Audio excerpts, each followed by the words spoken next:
Yeah.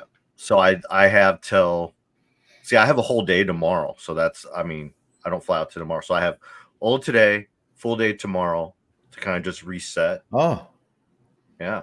Because you leave in the morning, don't you? yeah. Yeah. So I have a whole day, so that's good. That's good. Oh man. So we're back. Yeah, sorry. No, that's right. I got to turn everything off. Fuck. Yeah. All right. Week Yeah. two. But I You look think we're gonna. energized. You look a lot more energized than I do. Well, I had a easier travel day than you, quite Yeah. frankly. I mean, not. I mean, I actually think, for me, I know that sometimes it's different for everyone, but in Yeah. general, morning or good afternoon, Alyssa. Excuse me. Mhm. For me, traveling west is easier than traveling east. Like I'm already thinking about tomorrow, and it's like yes, I'll wake up here, and it would technically be pretty early in California. But you fly there and hardly any time has passed. It's like a 4 to 5 hour, flight, and you gain 3 hours. So you kind of get there and you have the whole day ahead of you. Same thing when you're coming back from Europe. It's not so bad. Like you're basically getting on the flight when you would be starting work, and then you're getting home. It's like the end of the workday. You have dinner, you wind down a little bit, you go to bed. And I always try to do the convincing of it's dark out. I need to sleep. It's light out. I need to be awake, which we both did this morning. But the trip you did yesterday and just this week in general is pretty demanding. Yeah. I think so. Again, I think I've handled it. I'm usually pretty good about coming west. Then coming west is like you going east. You know, I think we're opposites when it comes to that. I don't know. I feel like I deal better because I remember last time when we went to Dubai, it hit you harder when you got home than it hit me. It felt That's like, true. That's true. yeah. And I think a lot of it's because I'm used to that travel, and so um, Must be in a central time zone. Good. exactly the fitness auditor. We'll get back to this one later on, Michael.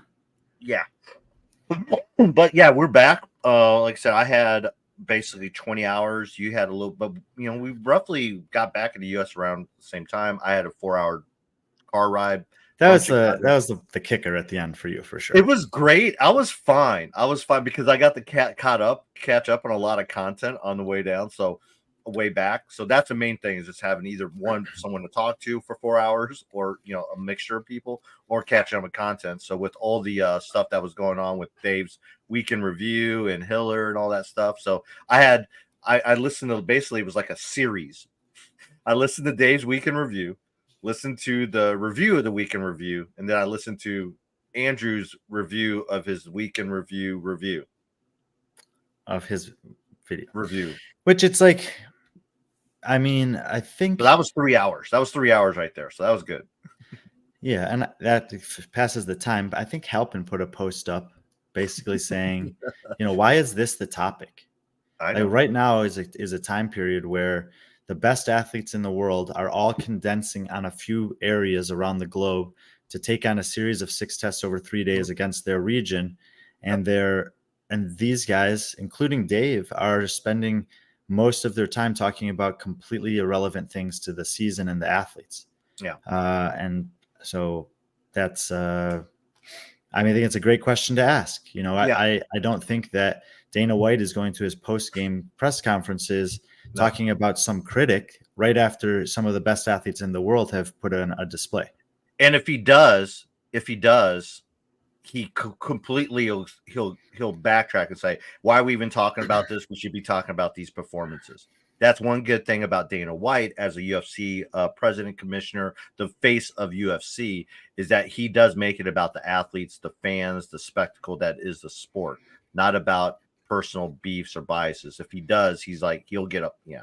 But anyways, it's not. Justine, we will come back to this one. Great question. Yeah. And some people agree with this as well. Yeah. But either way, it's CF no press conference this week, so no problem. But Dave is doing those weekend reviews. He is the director of the sport, and he does have the opportunity to say more about what was, in many people's opinion, the best competition in Europe, at least in a long time. If you talk to people, and we are not those people, we did not have the privilege of going to European regionals in 2015, 16, 17, 18, but people who I know who were at those still have incredible memories of those competitions and talk about them regularly. And the new generation is now getting to experience some of those things. In particular, with regards to Europe, I think Berlin was a huge success last year. Even before that, the year before, Lowlands and Strength and Depth were good events. But now when you have all of Europe coming together, I mean, these are the European Championships basically. Yeah. And then you have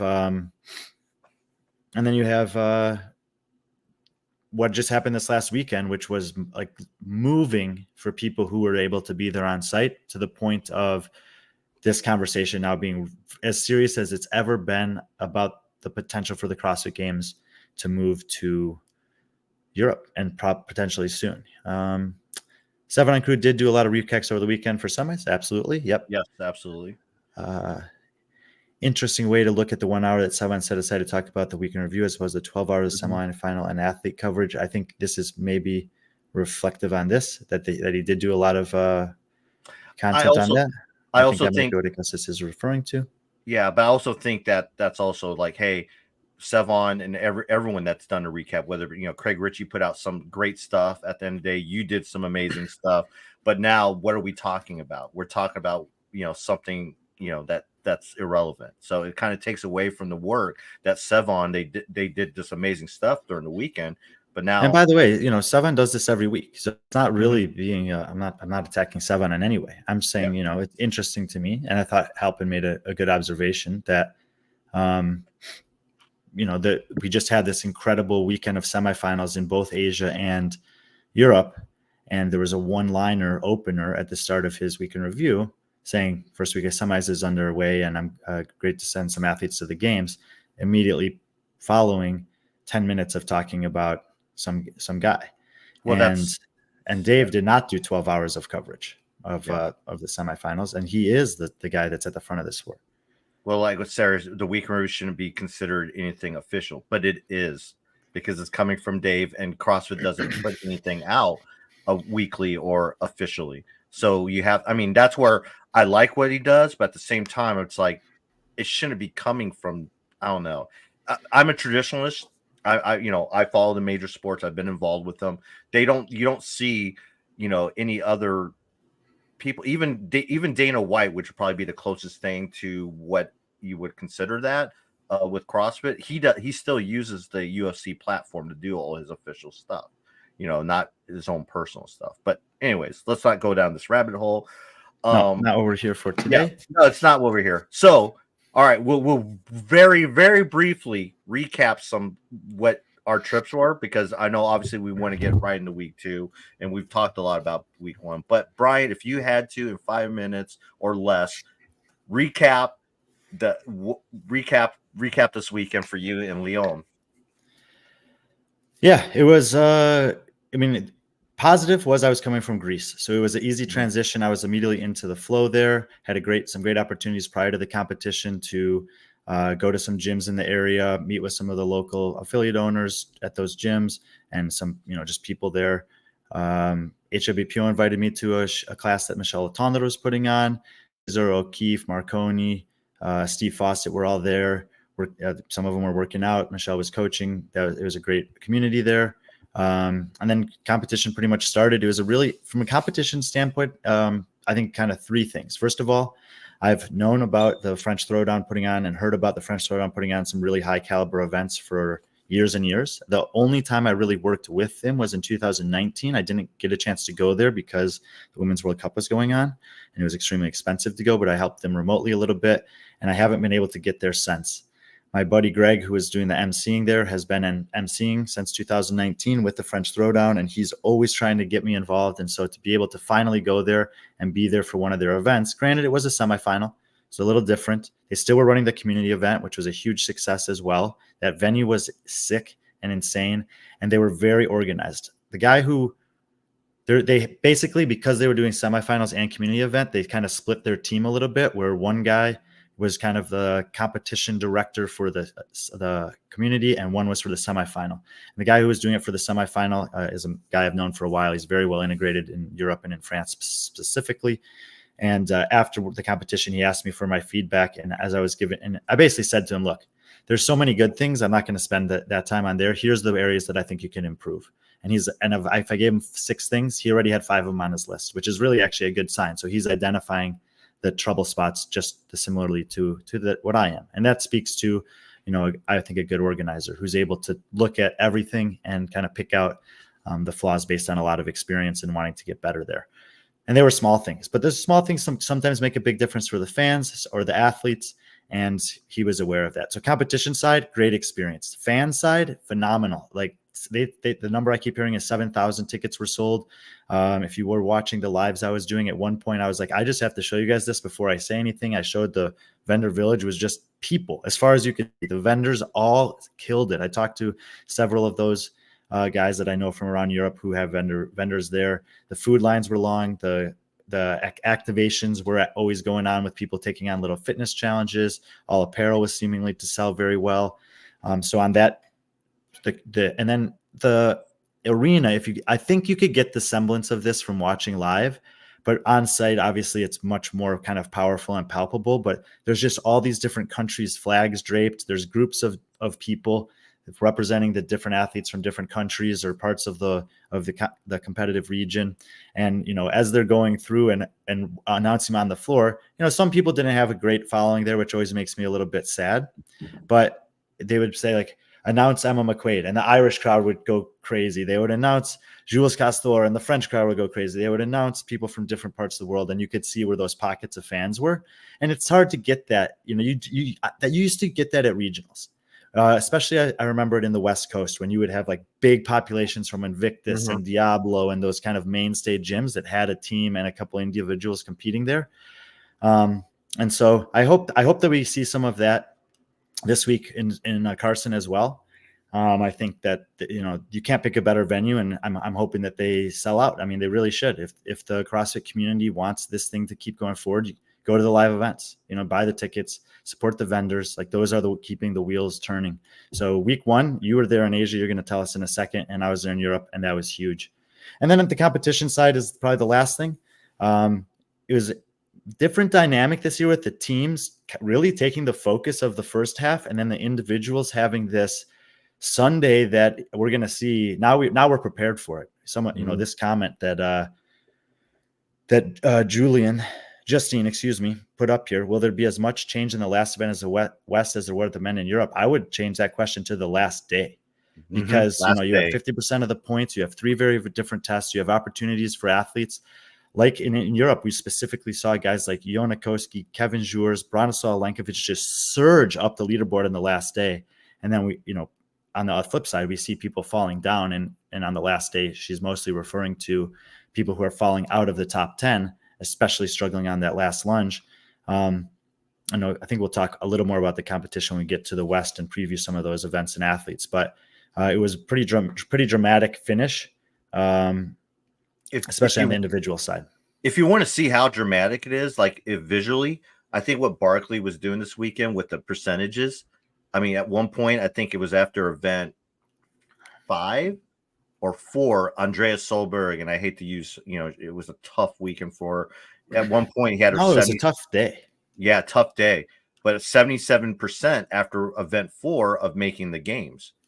And then, and then we saw what happened.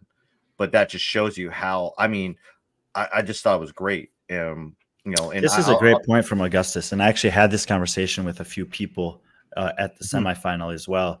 I would say it's, it's almost like oversaturated. The competition scene in North America has been, because during that time period we were talking about earlier, there were semifinals all over the place and the games. Yep. And so people will, you go to the games once, you go to the games twice, you go to the semifinals or regionals that are close to you. And then you're like, maybe you're kind of over it. Like there is a group of people that goes to the Masters every year, but for most people, it's a once in a lifetime thing to go. Yeah. But if you have semifinals and the games every year, that's, in the same location, North America, California, Madison, whatever, or the semifinals or regionals that are at the same spot, and you're like, yeah, I'm going to go to this or not. Then, at some point, those fans are like, okay, I've done that, and I can watch it anyway from home, so I'm not going to go. Whereas in Europe, it comes up once a year, like he says, and therefore becomes, a bigger deal. Yeah. Jason, that's a good question. We'll get to that when we start talking about that. But we yeah, that's One just crazy. he won 1/3 of the events there, and he The did not first two. make it to the CrossFit Games at one point. I think it speaks to, in terms of Europe, I haven't really seen if anyone's commented about this or not, but it looks on paper like the men's field is showing more depth than the women's field. Mhm. But we also need to keep in mind that some of the women that were going to be in contention and would have tightened those margins up, Rebecca Vittesen, Elena Karatala, possibly Sarah Sigmundsdottir, didn't even show up. They end up dropping out of the competition with injury. Both of them were in competitive game spots, and so it kind of the depth right around the cut line seems a little bit less on the women's side than the men, but it might be like not all that you may be not seeing everything there. Yeah, but I was able, luckily, every day. Are you done? Or are you done, Brian? Yeah, you said 5 minutes or less. I think I was right Okay. on the bubble. Oh, okay. I was able to, again, when my days were ending, Europe was starting, so I was able to catch some of that. And I would say that what you said at the beginning of your recap there, about the energy, the flags, just just that the pride that people have, especially the French people there, it was so cool. You could feel it through the broadcast. And by the way, Chase and Lucy, great job. Lucy blew my mind.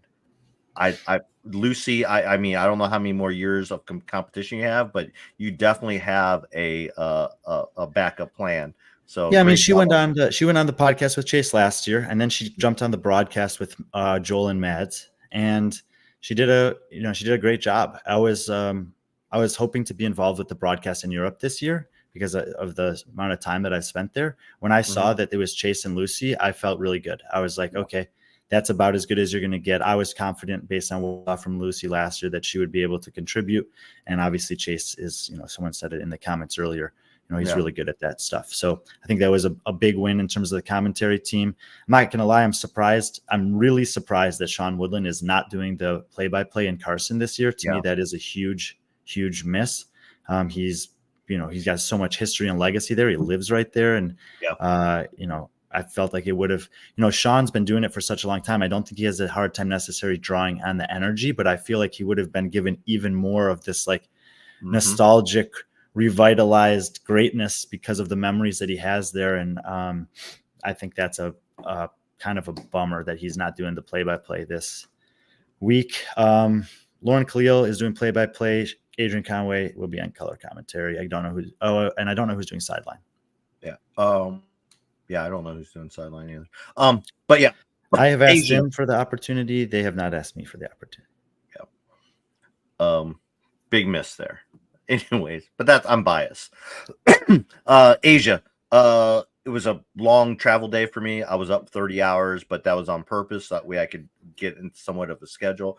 I missed the first day of competition, but I heard, I was communication with some athletes and some coaches there, and they let me know, like, hey, this is crazy. And these are people that hadn't been there before.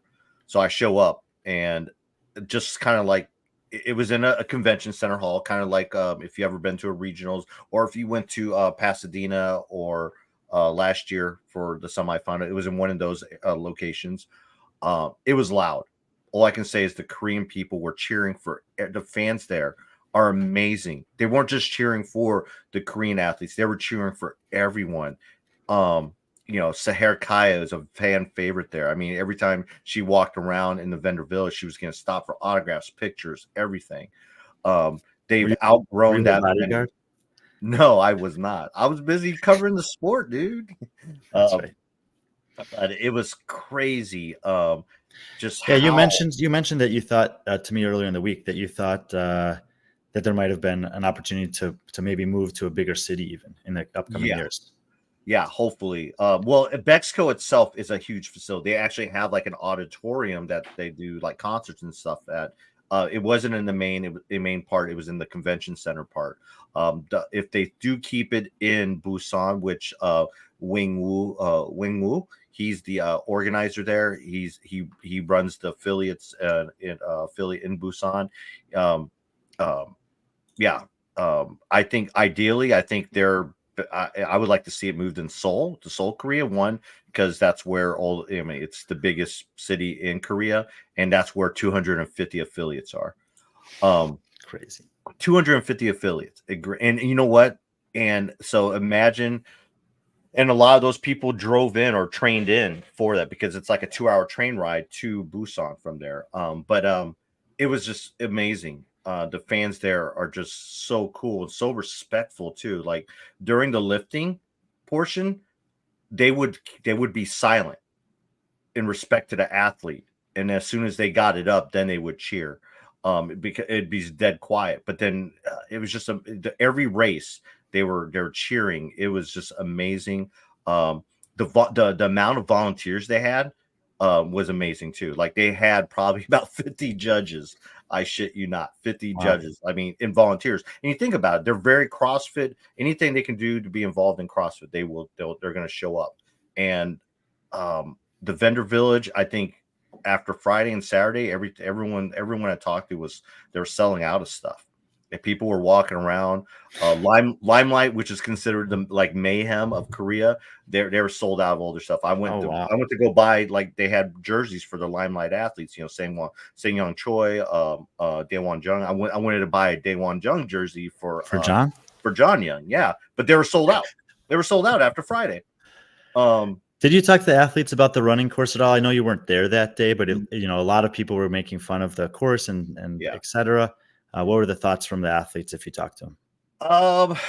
They weren't too upset about it. It was what it is. What it is. That's how they kind of dealt with it. Yeah, I talked to Sahara about it. She wanted a faster time, and she obviously is capable of running faster than that. But with so many turns, she had to slow down. It was slippery. A lot of athletes were scared. I know Ant Hand said he actually did slip on one of the turns because it was basically like going through airport security, or check-in. It's almost like it's more like shuttle runs than running. Yes, because you can't really get into a stride and a rhythm. Mm-hmm. But it seemed to me, looking at the results, that even though the times on paper are not going to be compared to places where they can open up and actually run, we knew that there would be inconsistencies on that workout anyway. Everybody has been asking about the distance of the running course in Europe, because they're like coaches and people who analyze the split times, etc. They're like, these splits are too fast. Like that can't be a 800-meter course. But CrossFit advertised it like that. They said, hey, every course is going to be different, and it still seemed like the better. It's not just a running workout. None of these, I don't think, we'll talk about this, but I don't think any of these workouts are, other than the snatching, is just a one-off workout. It's not a rowing workout or a handstand walking workout. It's not a running workout or a clean and jerk workout. You got to be good at both of those things in both of those workouts to do well on those. But obviously there's more time spent on the running. And I think the runners still had a chance to get a little bit of an advantage there, despite the course being kind of strange. Yeah, and I will say there's not as the running field wasn't probably as stacked as Europe. I mean, going into that, just the field in general. Yeah, the field, exactly, the field in general. But we know, which we know. Yeah, but I will say I was thoroughly impressed with the athletes there. They're me and you, we've been wondering for a while, like, when is Russia? Russia has to have these athletes, and there's some athletes on the women's side, I think, have the potential to maybe get in that conversation of being some of the best. I mean, and then I thought that one of them would take that last spot. I did too. From what you watched, what was the thing that kind of held the Russian women back and prevented them from getting it? Fitness. Okay. I think fitness. I mean, overall, I think the Russian athletes, they're very good at certain things and they train on certain things, whereas the Korean athletes they're just more well-rounded in fitness. That's why Daewon Jung made the CrossFit Games, because overall she's and she's been close. I mean, basically third year in a row she's finished third. Right, and if you're looking at what's really going on in Asia, is that Sang-Young Choi and Seher Kaya are very good. Mm-hmm. Especially with the vacuum that's sucked out all these women from the competition, the competitive season this year on the women's side. They are probably top 20 athletes in the world, and definitely top 30. Yeah. There's a big gap after them. Sure. And so, this is like this kind of give or take. People are very upset about the way that spots were distributed, but I think more so about the lateness in which the change was communicated is what is bothering people. Last year, Sang-Young didn't compete, and Shahu Shahad Boudebs went to the games, and so for now 2 years in a row, they've had one really good performer relative to their history. So they're clearly getting better. But if you just keep the 2 spots, then you're never going to see Dawan Jung at the games as long as those 2 are competing. So this is comparable to the years when Kara and Jamie were in Oceania, and you had these other athletes that you're like, well, what? Maybe we don't know if they're any good because we never get to see them. Yeah, they're not going to beat those 3 girls because those are 3 of the best 10 in the world at that time. But maybe the fact that they have 3 of the best 10 in the world and that they're getting better there could open up an opportunity for one more spot. And that's what's happened in Asia this year, is that they're going to have one more spot. And so the person who's been the 3rd best there all these years, when they are having better and better performances out of their top athletes, actually gets to go. And will she do well? We don't know. We'll find out. Yeah. But I kind of, just in a vacuum for the Asia women, I kind of like that opened up for her sake. Yeah, I did too. And even if she wouldn't have made it, you would have seen either a Dodanova, Smirnova, or Evie Hollis, because it was those 4 women for that last spot, and that was a fun race to watch. Did I mispronounce? Oh, I think it's the same thing. But I thought that was a fun race, as was the race for the top spot, because Sahar went into that final event only 9 points behind Sung Young Choi, and she was reserved to the fact that she was going to finish second. Was kind of not upset about it. She went there to win. She went there to win. She went there to win. She did, and I was telling her consistently, I mean, this is good. Choi's gotten better. Choi is better. Choi's going to do pretty decent at the games, I think. I know you wanted to talk about the prize money at some point. Yes, yeah. So we get to the podium. And they stand up there, and I take a picture, and she's holding a thing that said 10,000 USD. I was like, "Was that a misprint?" And then Sahara's like, "She's like, it was 5,000 last year." I'm like, "No, I know that says 10,000." Well, yeah, they the prize purse for the smaller regions outside the top 3, it's $10,000 for the winner. And last year it was not. It was 5,000, and then I believe 4 and 3. And then if you had any additional spots in the smaller regions, you got $1,000 USD. Obviously, that was a little bit different, but that was never released by CrossFit, which I think, it was why they never released like what the prize purse was in any formal release or anything like that. And I mean, the athletes didn't know. I mean, she didn't know. She thought she was going to win $5,000 or $4,000. It's a great surprise. 10,000 US, that's more money she's ever won at a competition. So that's great. It comes from CrossFit. So the money comes from CrossFit. It's from the sponsors like NORA, Northern Spirit. They all collect a pool, just like in previous years. Noble paid directly for the prize purse. So the past couple of years prior, Noble was on the hook for the $3 million in the prize winnings. So. But overall, Asia, I before we move on, I know I took a little bit longer than 5 minutes, but I didn't put my. Hey man, look, I didn't give a time. No one else from the United States traveled to South Korea to cover the Asian semifinal. I don't think CrossFit sent anyone. I don't think any other media outlet was there on site. I know there were a couple. There was a coach that traveled there, so I think it's great to talk about it. Yeah, shout out to Riley Beebe's dad, Ben. So he was there. He does a lot of business there. That's a cool thing. It was a competition.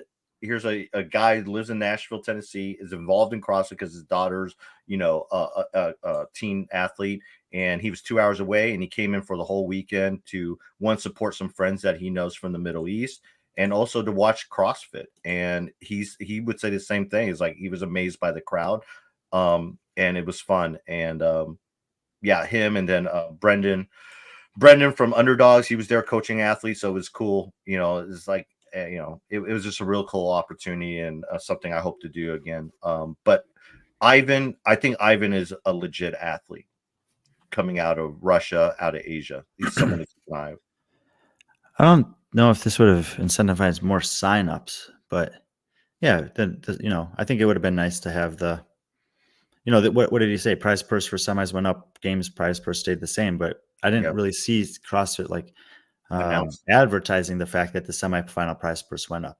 Yeah. Even some of the guys that made the podium in Europe or that made the games in Europe, they were like just finding out what they were winning for their places at the fact in the moment of. Yeah. But yeah, Asia was full. It was fun. It was cool. Food was amazing. I obviously have to talk about food, but the real reason why we're here is we're here to talk about week 2. So let's start off with Oceania. How's that sound? Sure. So let's start off with Oceania. Again, like we did last week, we'll go through Brian's picks for who he thinks will get the game spots, and then we'll look at some of the other lists based on the article that he put out 2 weeks ago. But for coming out of Oceania, we'll start with the women. Is that there and they are getting 4 spots to the games. Mm-hmm. It's easier to do a 5,000 for prize per star mark improve the CF games. Yeah, but it's especially probably meaningful to those communities, those regions that are getting an additional prize person for their athletes there. So to celebrate that. And it's, I would say this right here is the antithesis of Asia. Is like in Asia, we've seen the athletes improving. And even though the way that they went about earning this spot this year is a little weird, I'm kind of okay with it. In this case, still the 4 best athletes in Oceania region for the women, none of them are competing there. Ellie Turner's taking the season off. Jamie Simmons and Cara Webb are competing on a team. And Tia Claire Toomey is competing in North America East. Yep. And somehow they're getting an extra spot. And so if you zoom way back, they used to have 5 spots. Then it was reduced to 3. It was reduced to 3, like I said. And then there was this, just to me, clearly they needed an extra spot because of how good those 3 women were doing year after year. Now they have all left the competitive landscape, and somehow now they're getting an extra spot. And I think there are some talented athletes there 100%, but the logic and just watching the ebbs and flows of the competitive athletes in that region, it doesn't make any sense to me based on what I know about the athletes there. Nevertheless, they get 4 spots. And so we're going to talk about that. Torian is my favorite semi to watch. Great production. Yeah. Without your preview shows, Europe and Asia would be lost. I enjoyed watching every heat in Europe. Thanks your preview. Very cool that Akai and Gluck made it. Yeah, and someone had thrown up this comment about this one. One more thing about Europe. Callum Clements, shout out to Training Culture, and Yona Koski were 23rd and 24th respectively, 4 points apart after day 2. Callum made it in. Yona did not. Callum Clements 7th, 5th, and 3rd on the last day to punch a ticket. He was definitely the biggest surprise of the weekend. I actually had him picked outside the top 30, and he obviously made the games. He made sure I had dinner with him that last night, and he gave me a hard time. He was 31st. He had him at 31st between Kevin Jers and his teammate Zeva Sarah. Javi Sarah. Zevi. Yeah. So anyway, this is the effect of only using the flag nationally and not the region people are competing in. It's a good thing to highlight is, but yes, did anyone get an interview with Yona about last weekend? Not that I've seen actually, but it's difficult right now. There's a ton of athletes that we want to talk to, but the semifinals are just rolling. And then there's at least a 2-month break before the games. So I think that there's going to be tons of opportunity to talk to athletes during that time period, specifically ones that made the games, but also some that maybe didn't. And so, that might be fun to have Yona on at some point just to talk about that and his perspective on what's going on in Europe and what he'll do. This is only the second off season that he's going to have without a CrossFit Games since he started competing at the games in 2014. All right, Oceania women. These are the women that have been basically knocking on the door. I actually think after watching the whole week of competition and reevaluating everything that Caitlin Van Zyl is probably the favorite in Australia. If I was making my picks right now, just looking at the workouts, looking at the way, that everything flows, I would make her probably my overall pick on, for example, if you're playing on Heat 1 for the top 5s, I think they did. I actually wish that he'd done top 10s out there or top 8s even just to give a little bit more depth to that. I think that, top 5 in a region like that, even with the names that are missing, and especially on the men's side, it's just a lot of people are going to make the same picks. Top 8 opens up a little bit more to have some fun with some of the other athletes that are also very good, but maybe not threatening game spots quite yet.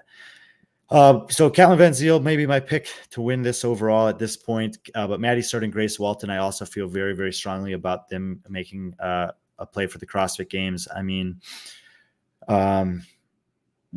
in general, I watch these workouts, and you do have to be strong, especially on the last day. The strong and powerful app certainly helps, but fitness prevailed.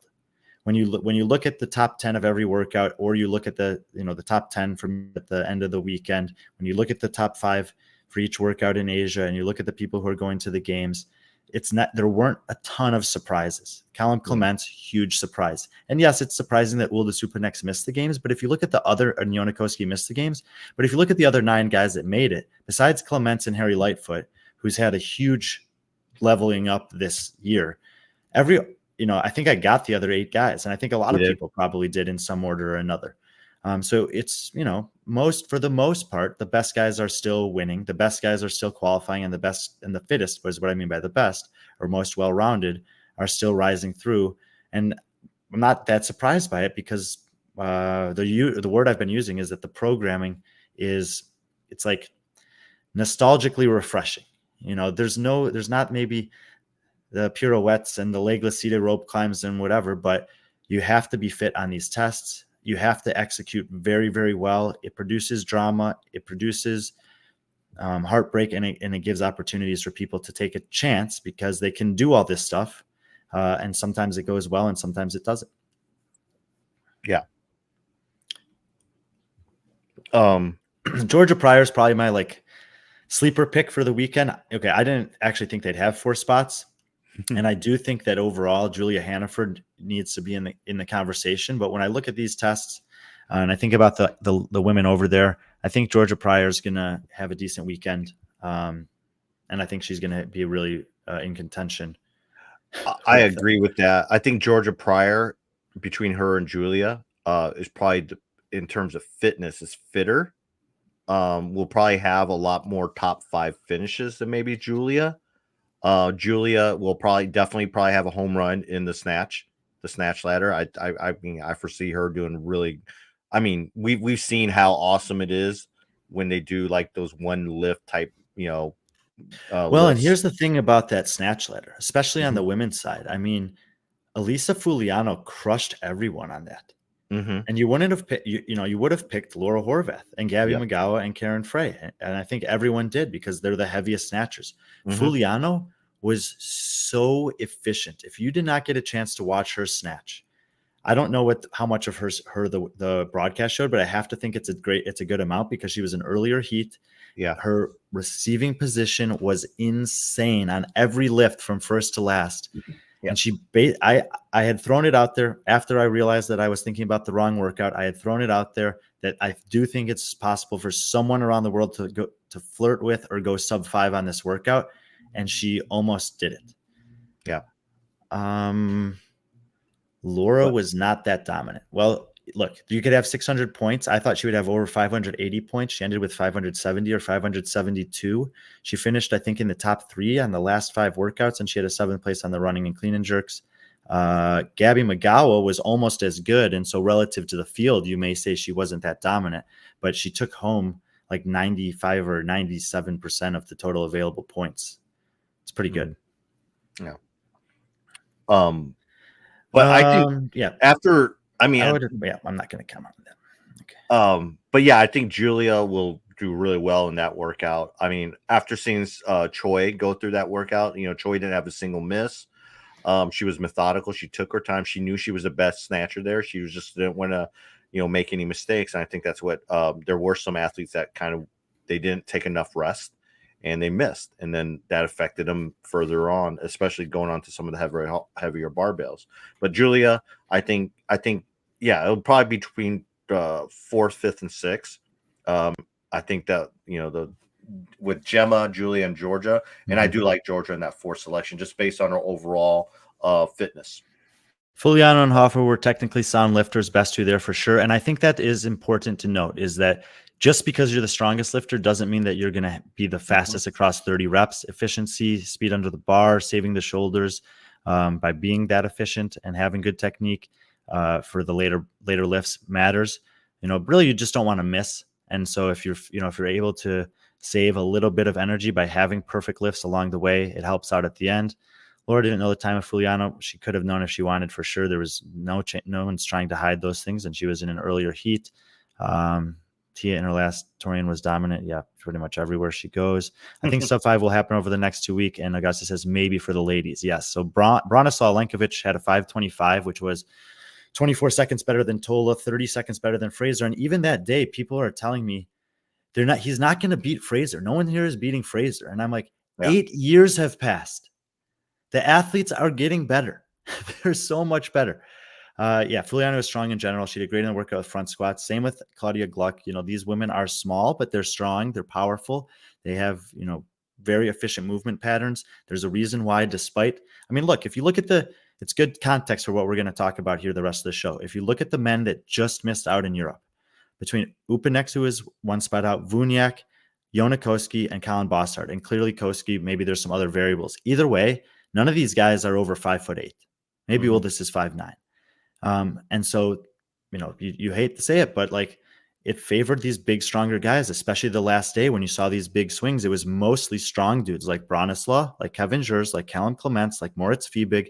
They were surging up, and the smaller guys like Harry Lightfoot, even Colin Bossard, they were sliding down. The one exception, it would be Jonakoski, but Jonakoski is an exception. He's one of the fittest guys, whatever. So, yeah, I think that's a good shout. Hannaford can definitely have some good events. I do think there's some things that she's amazing at that are missing programming here, but, it's 6 workouts and you're not going to have them all the time.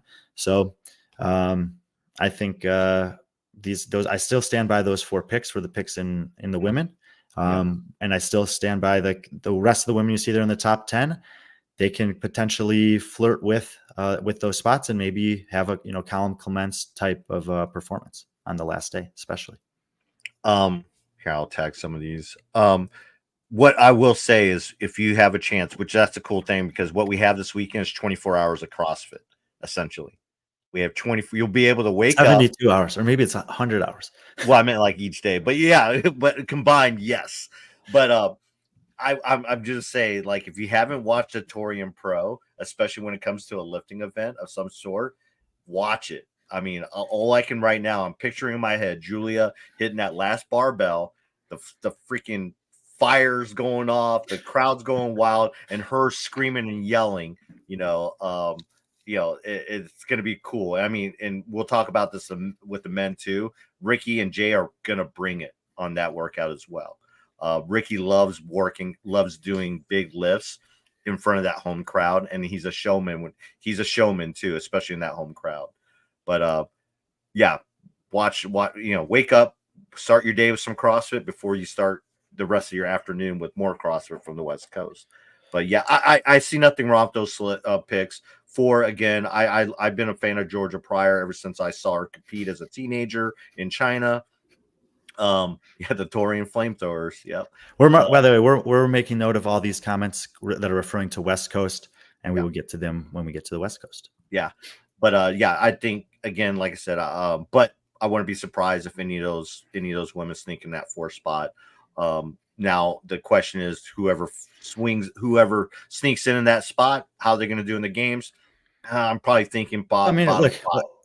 Overall, for the women that qualify in North in Oceania, I think one of them will finish in the top 20 at the games. I just don't think that they have the experience and quality, even with some of the people that are missing this year compared to the best in the world. They certainly will be motivated to prove that wrong.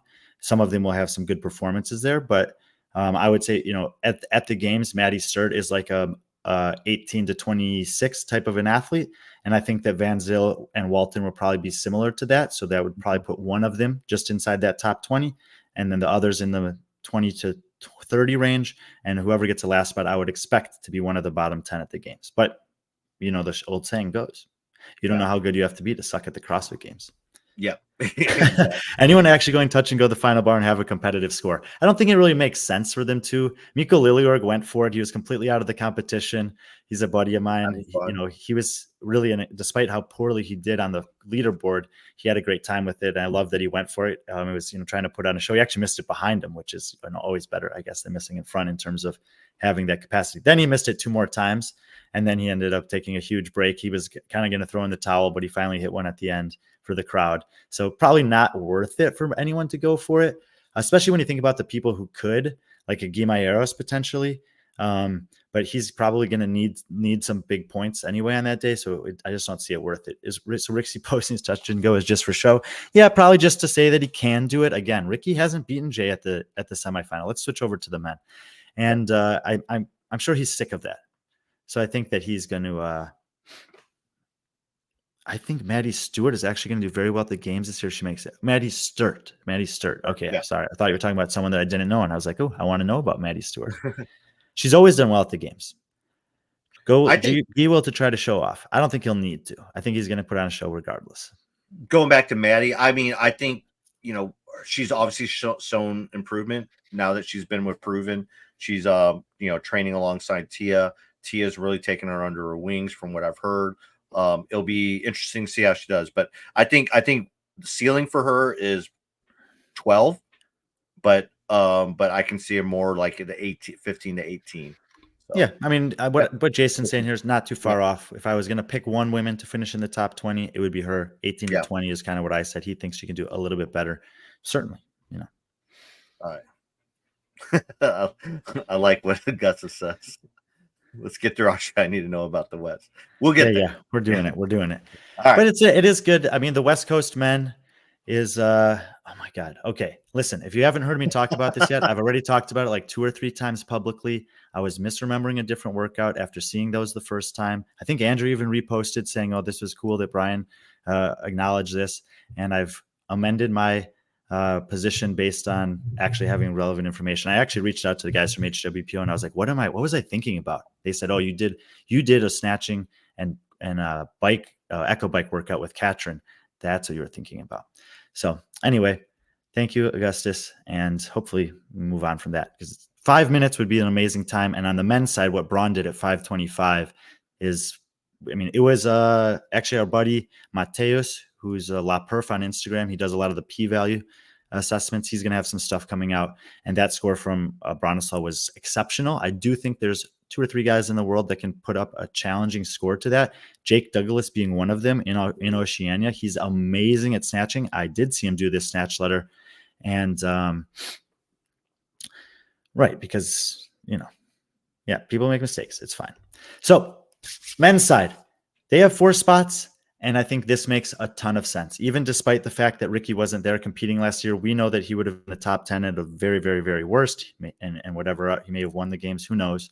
But Ricky, Jay, and Bailey Martin are definitely in the top 20 in the world. They might be in the top 15 in the world. They were last year. Yep. And that makes sense for me to get another spot. They also do have some depth. They do well in online competitions, which are clearly relevant. A lot of their athletes don't compete in a lot of competitions internationally. But the ones that really have a chance to challenge for this, is it pronounced Luke de Jong? I think it's Luke de Jong. Luke de Jong could be, but I think it's Luke de Jong.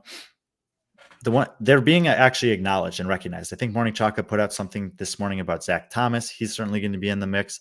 But these are the guys that I'm going with. Ricky Jay. I think Ricky and Jay will be, again, dominance is relevant on these regions because the depth of field isn't massive. So that even if you have like a bad workout, it might be an 8th to the 10th, where a bad workout in Europe might be a 25th to 30th, and so you can have more lower finishes and still rebound from that. But I think when I looked at these workouts, I mean, I think Ricky could win 3 of the workouts kind of going away. I don't see him finishing outside the top 5 on anything, but I don't think Jay Crouch is going to finish outside the top 5 on anything either. I'm basically thinking Ricky's going to win this by between 9 and 15 points, and that they're going to be maybe 30 points ahead of Martin, who will be 30 points ahead of the rest of the field. So I see like a 2, a 1, and then a group of maybe 4 or 5 guys that are battling for it. Luke de Jong is an exceptional human. He is a wild, wild You've, kn- man. you've known him for a while, haven't you? Yeah, Or known and talked about to him. him a bunch. He's had some chronic injury problems. Back issues, right? He does some crazy stuff in his life. And I like his. I don't know what this is. Australia's Yona. I like his chances to make the games. He was leading the Torian Pro the last time he was able to compete there. He had an event win on a workout. He had a big celebration and a big throw at that time. Everyone I've spoken to in Australia says this guy he's in a great form right now, and that these workouts are really good for him. So he's my favorite to snag that 4th spot. But if we go to the other list there, Patrick, I mean, Zach Thomas and Peter Ellis, at the very least, those 2 guys. I also don't want to discount Will Kearney, and I would probably say that's where the games are going to be drawn, or the line's going to be drawn for me, is that those 4 guys, DeJong, Ellis, Thomas, Kearney, I would expect one of those guys to take the last spot.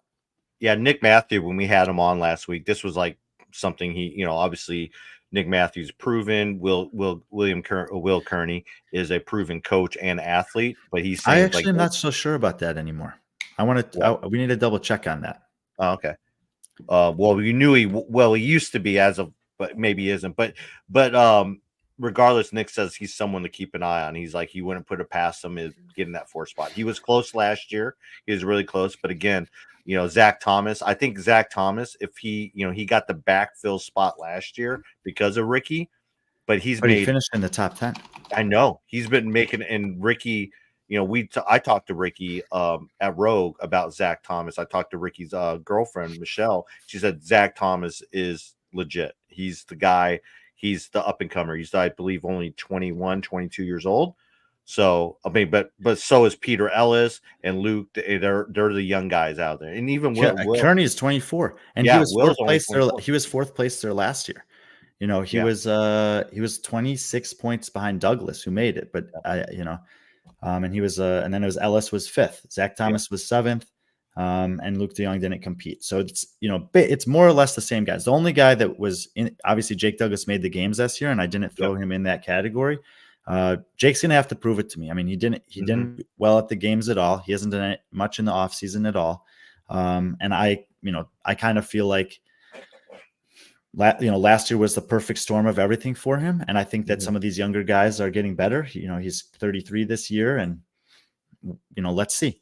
Certainly he's going to crush the snatch. I would be surprised if he didn't win that. But outside of that, I like the younger guys, and especially Luke DeJong. Yeah. There's some other names, and I wanted to bring this up. I don't know if you noticed it, but look at your 14th spot and look at the 14th spot for the women. Did you notice that before? Maybe. Yeah. So you have Rob Forte, who's back to competition, OG. I think he's basically like Mickey Smith was this week in Europe. Yeah. Like the guys, I don't know if he's training for this. I know Mickey Smith's not, but he made it, and he's registering. It's kind of like Jamie Hagia, Yeah. It's pretty cool. Why not? Exactly. Forte,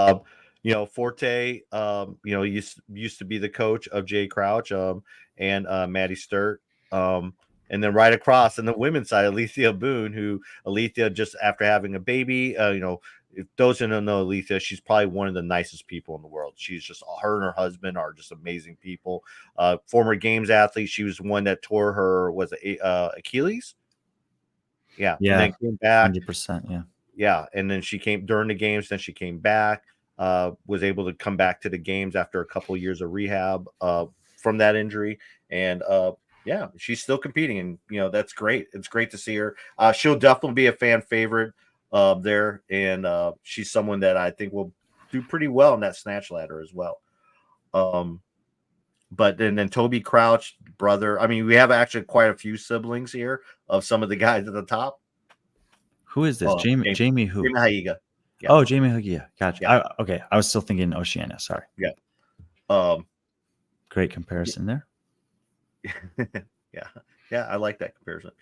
And she's a good shout to win event 3. Very good on the legless rope climb, and will be able to manage the 7 rounds of that workout well with the experience she has.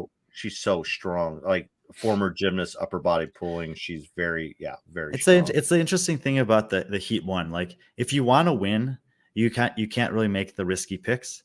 Yeah. But it's more fun to make the risky picks. That's what I did. That's what I did last. I mean, I was pick. I mean, that's why I picked and specifically for the shot caller, for the top 10, whatever top 5 that he has out there. Do it. You know who the guys are to pick, and then just getting the order right. But for the shot callers, like, it's fun to take a flyer, and if you want to take a flyer on that one, Alethea Boone's a great choice. Yeah. And I did that at quite a few. I mean, I did that with Amy Kringle, but I think some other people might have picked Amy Kringle on some other workouts as well. But I think I did a lot more flyers this week for the picks than I did last week.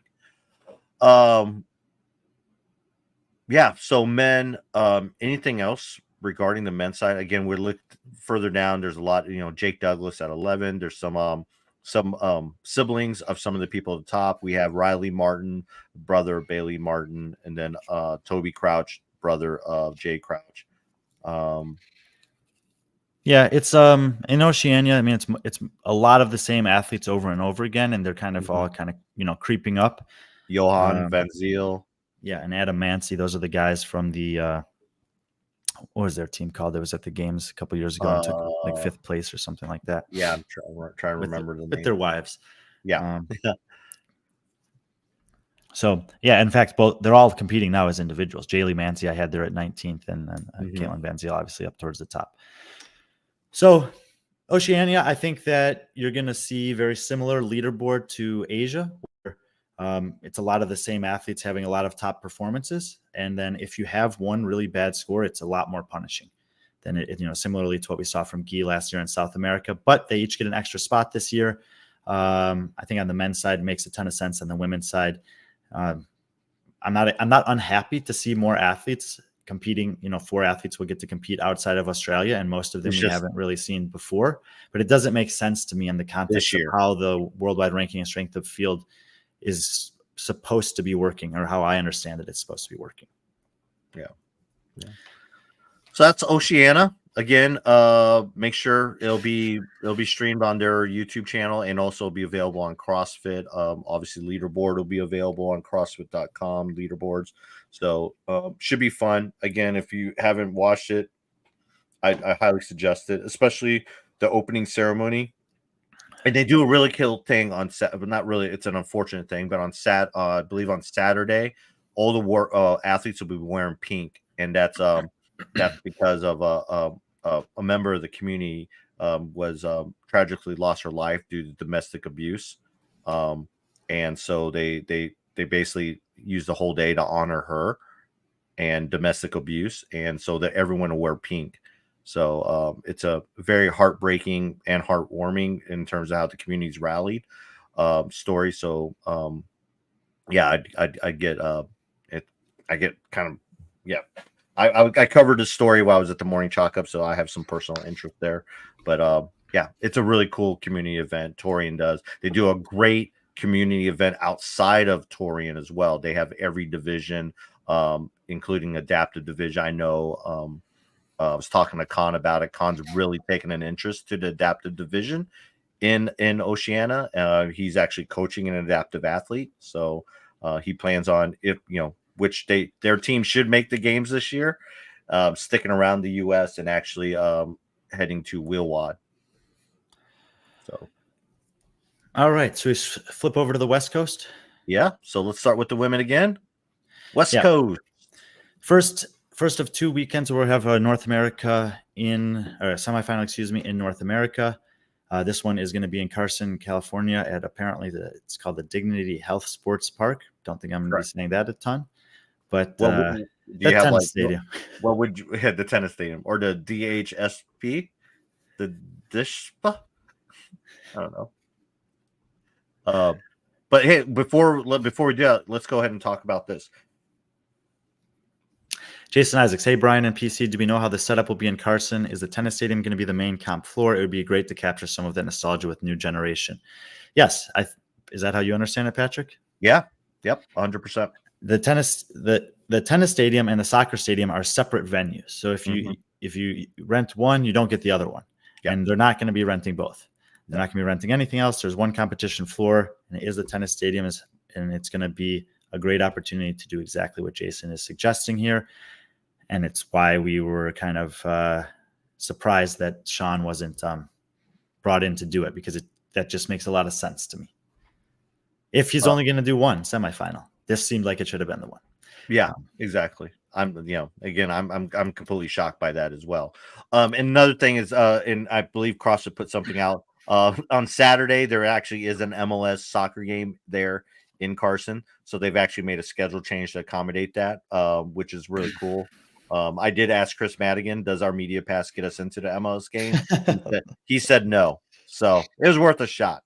Um, but yeah, so that I can't wait. That's one of the things I was really bummed out about when I was a judge, was that I never got to judge in either in Carson or down south in the, I always forget, in the race park, or race shoot where they the regionals at Del Mar. Yeah, so those are kind of the two things I was kind of bummed God, out. that venue was so sick. Oh, Yeah, that was such a sick venue. I was, yeah, so those are like two of the things. So I get to actually get to experience Carson in a different way now, and I'm really packed. I'm really excited. Hopefully, we were both kind of spoiled last week with packed crowds. So if you haven't bought tickets, if you're in the area, if you're a community in the area, or if you're a gym or box within driving distance, this Get is your out house, there. dude. It's not. Get Yeah, out there. it's gonna be so cool. I Tickets, went one time in 2016, which was the last year they were there, and I did get to go to Del Mar in 2018. But on the women's side, I think on the Heat One app, I made one swap of these picks. In terms of, not, I changed the order a little bit, but these were the ones I put out before semifinals started, before the workouts really were out. I had already had most of these down. And the one that you don't see on here is Abigail Dommett, and I did actually flip in Dommett as one of the game's qualifiers and dropped out Flores, actually. So we'll see, but that's basically setting up for the fact that they have only 8 spots, and I think that people are gonna have a very similar sentiment to, looking at the European, especially men's leaderboard, where you look at the 1, 2, 3 people that immediately miss out, and you're gonna be like, man, that's pretty tough, because throw Abigail Dommett's name on here, and then just at a bare minimum, and that's not even talking about Kelsey Keel, not even talking about Kyra Milligan, and then some other kind of sleeper picks like Hattie Canio, Rebecca White, Gabrielle Spence, Rebecca Fusile, who I know some people are high on. But when I look at this program, I don't see anything that's really favorable for Fusile. All the stuff that she's good at is paired with something that could be challenging for her, and there's no home runs that I really see. She's surprised me in the past before. But like now you're talking about maybe 14, 15 names, and half of that group is not going to make it.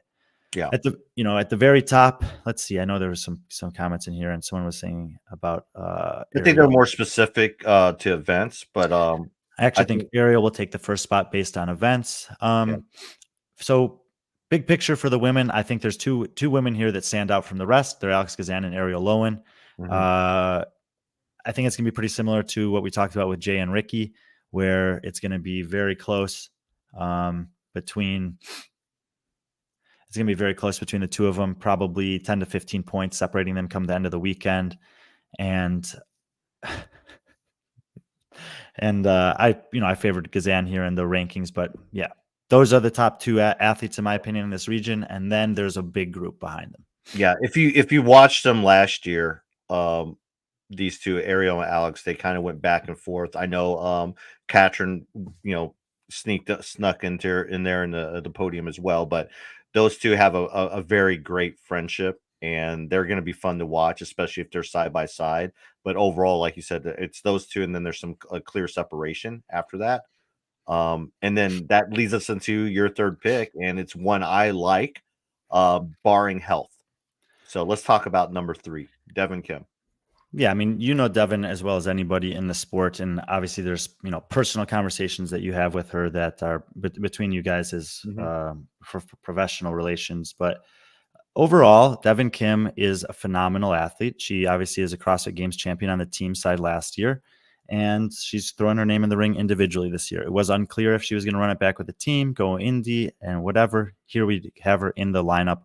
She has been dealing with a little bit of injury. It seems like she's mostly healthy now.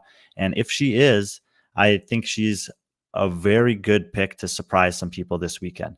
She did compete in Dubai, and on the leaderboard, it might not look great. I guess she finished 12th. Yeah, 12th. Yeah, 12th. But she missed one of her 2 lifts in the Olympic total. So that's just immediately put her in 28th on that workout, which yielded 7 points. She probably easily would have been in the top 10 otherwise. So she would have had, made the last cut and had an opportunity to finish as high as 4th, 5th, 6th, we think, based on that projection. And then one other kind of rookie error, she would probably call it, and the elimination event where her shirt basically got caught on the bike and it prevented her from advancing to the final. So those are these are the things that matter when it comes to this competition. Like, you have to have clean execution. Mm-hmm. Some of the athletes that didn't make the games in Europe, it just came down to kind of having, mental errors on the floor. Luka Vuniak in event 2 forgot to roll his barbell forward in the first round. He would have beat Uldis on that workout otherwise. And it would have been a 3-point swap. And so instead of Uldis missing by 1 point, Vuniak would have missed by 1 point and Uldis would have missed by 4. But either way, like, that's just an example of how critical some of these little decisions be. I could not believe this, Alyssa. Yeah. And run across the finish line. I saw people like literally walking 10 meters across the finish line. I'm like, what are you guys doing? And it's not only that it affects your score, but in that like slow, what walk that you're doing, other times are going in that make effects on the leaderboard. And there's going to be small margins. Like we know that's always the case. A couple points here, a couple points there make a big difference for people. And there's not a lot of spots in the West. Yeah. With Devin, again, I mean, she all around, she's just a fantastic athlete. None of these workouts, is there a workout that says, oh, she's not good at. Just all around, she's just amazing at a lot of this stuff. She might have a little, I mean, even the 15 muscle ups will be no problem with her. I mean, that ring muscle ups might be a little bit of an issue. But I think with just 15 low volume, she breaks it up 10 and 5, she'll be fine. But again, it comes down to health. And I also think Devin, she's one of those athletes, you throw her on a competition floor, she's a gamer. She's just tough like that. There's probably, in my mind, there's no other better athlete. She showed that at the games on a team. I know it's very hard to see that when you're a member of a team, but if you look back at the Invictus's performance, she was the MVP. They don't win that without her. Correct. What if the back starts acting up? Yeah, injuries, whatever. I mean, you can't predict them. We know that it's potential, but I don't want to talk about that. I want to talk about what her ceiling potential is if she's healthy. I always like to assume that athletes, if they're going to show up at competition, that they're feeling good enough to show up at competition and do their stuff.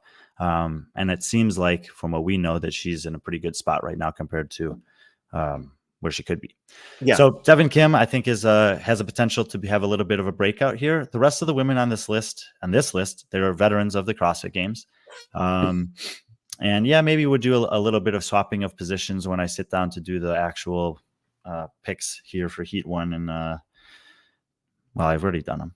And I did swap the positions. What I notice here, and these starting, even you can even say with Devin, based on her health, and down to, even your 12th selection, is that these athletes are good, but they're not fitter than Alex and Ariel. They all have like home run potentials in single events, but they all have major weaknesses or flaws in their games.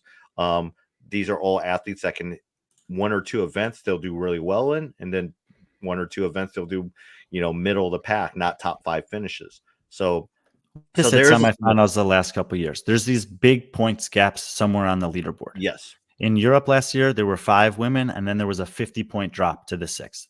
Last year at the North America East, there was 6. I think either Paige Powers or Alexis Raptis was the last one, and then there was like a 50 or 60-point drop to Sydney Wells and the rest of the group. That's what we're probably going to see from Gazan and Lowen, is a 50-point margin compared to the rest of them, who are consistently exchanging blows throughout the 3 days. Yeah. With Olivia, again, Jason brings up a good point. I want to see how Kerstetter does in event 1. Sorry. A show a lot. Are you seeing a situation where it's kind of like a bronze situation where it's I'm not saying dead last and making a really cool reel about it, but where she places, I mean, how much? Hey, look, we saw Only 6 Victor events. Hoffer take 30th, and he Yeah, went on to make the games, and he there we finished, go. I think, 6th. We saw So, Janikowski take 34th, and he came pretty close to making the games. Even Braun and Kevin Jers, who were in the bottom 12 after 2 days of competition, end up jumping up 10 plus spots on the last day.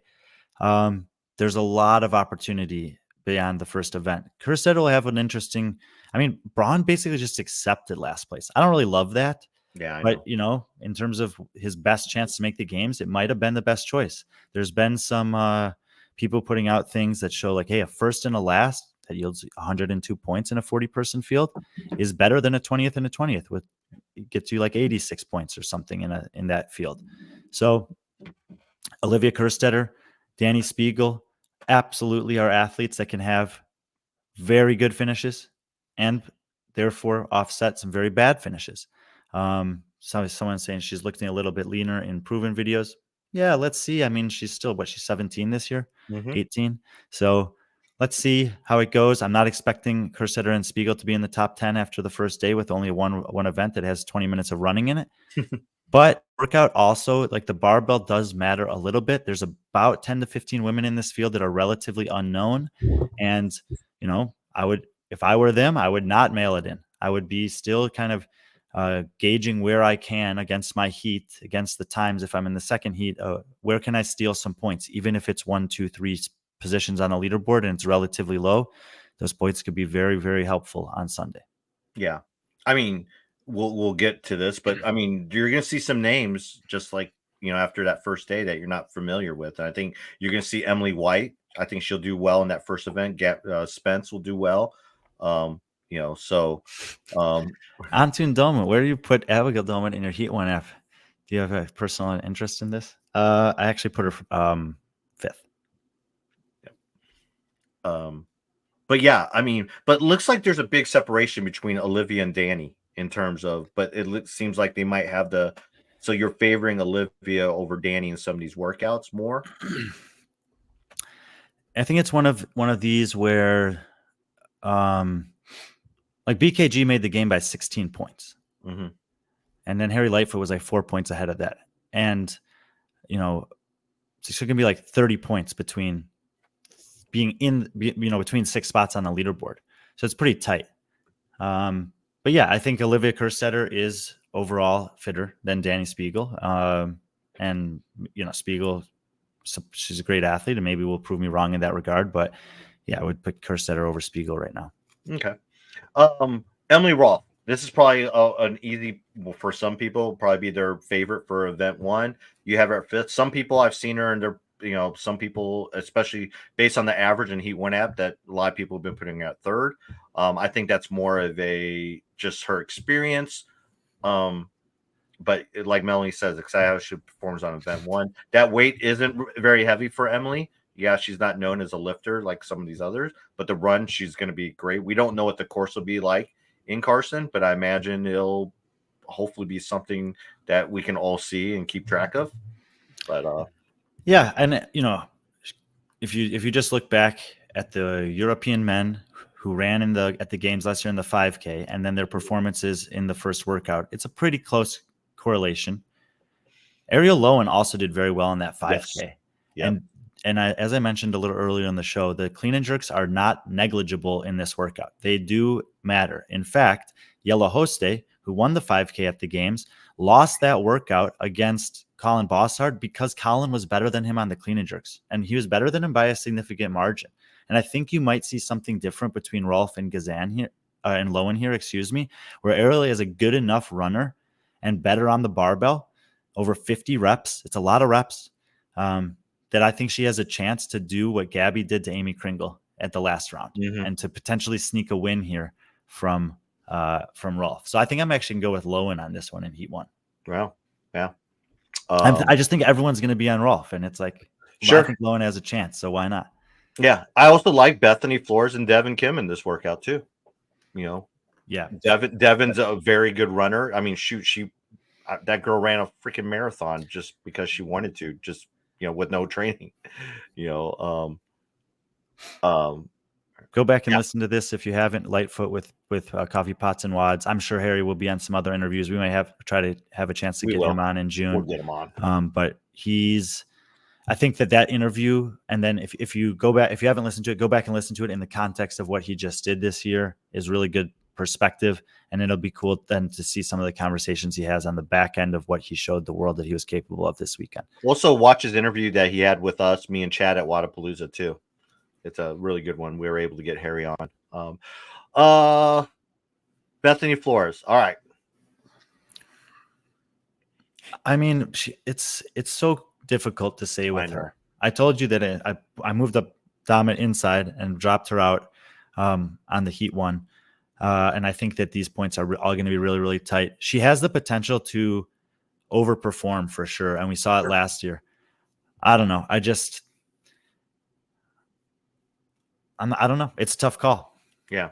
I mean, if it's based on the last time we saw her at Rogue and we saw her not lifting barbells, you know, she can't do that at this. It sounds like, I mean, look, in the favorable, it looks like the snatching is going well. Yeah. And so she should do well on that snatch ladder. It's, those lunges at the end are a bear. We saw several athletes have a hard time with it.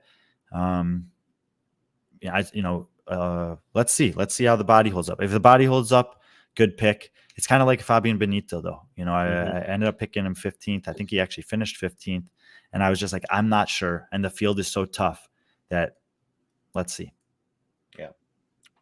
I will say Bethany is the defending West Coast Classic champion. Just saying. Boom. So Sydney had a rough semifinal last year. She looks focused. She made the move to Nashville, made the switch with her coach to Proven, and she looks like, so far everything looks trending in the right way. I love that her and Abigail went and competed at Fittest Experience. Yeah. I think that was really good especially for Sydney. Sydney take the edge there by 17 points over Abigail, and she had really, really consistent performances. So I think that this is a bounce back year for Mikulishin. I think it's a bounce back year for Spiegel. And yeah, I mean, the problem is we're going to have, someone was saying earlier, who's the Yonikoski this year? We're going to have it because you got Kelsey Keel coming into this competition who we don't see on this screen. And she's been targeting this competition for 2 years, basically. Mm-hmm. You have Kyra Milliken coming into this field, the fittest she's ever been, the most prepared she's ever been for an individual competition. She got a chance to have, dip her toes in an individual field at Rogue, thanks to her performance in an online qualifier there. You have these women that I mentioned earlier, specifically Emily White. If you don't know who Emily White is, keep an eye on her. She could be the Callum Clements on the last day that has 3 top 5 finishes, 3 top 7 finishes, and surges to steal one of these spots at the end. So you're never going to know, Christian. You're never going to know. So, there are some sneaky women. I don't know if you wanted to show the article at all there that I don't have in there. And I know John picked Rebecca Fuselier to do very well here. I don't see it, but she's, you can't take her eyes off her head. You can, Trista Smith.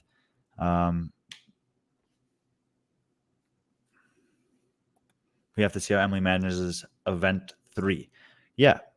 But we know that in this field, you can have one bad event and you can offset it with 3 good ones. And I think she has a potential for 3 or 4 pretty good ones. Didn't pick her to make it, obviously. See, they're in 13th. But, down here towards where Trista is, Rebecca is, that's kind of where I think the most likely, games qualifiers would come from. The rest of the athletes in the field, like I said, it's of the 3. It's similar to Europe where there's like 10 to 15 names towards the bottom that we don't know a ton about. Maybe there's one that pops up, but I think in this case, we pretty much know who's going to be looking. I see good reasons for Trista to make it. I think it's going to be more like what we saw from Lucy McGonigal. Like she has a top 20 finish. She has some standout moments, but I still think the field is a little bit too good. Yeah, I think so too. But the good thing for her is she's gaining that experience.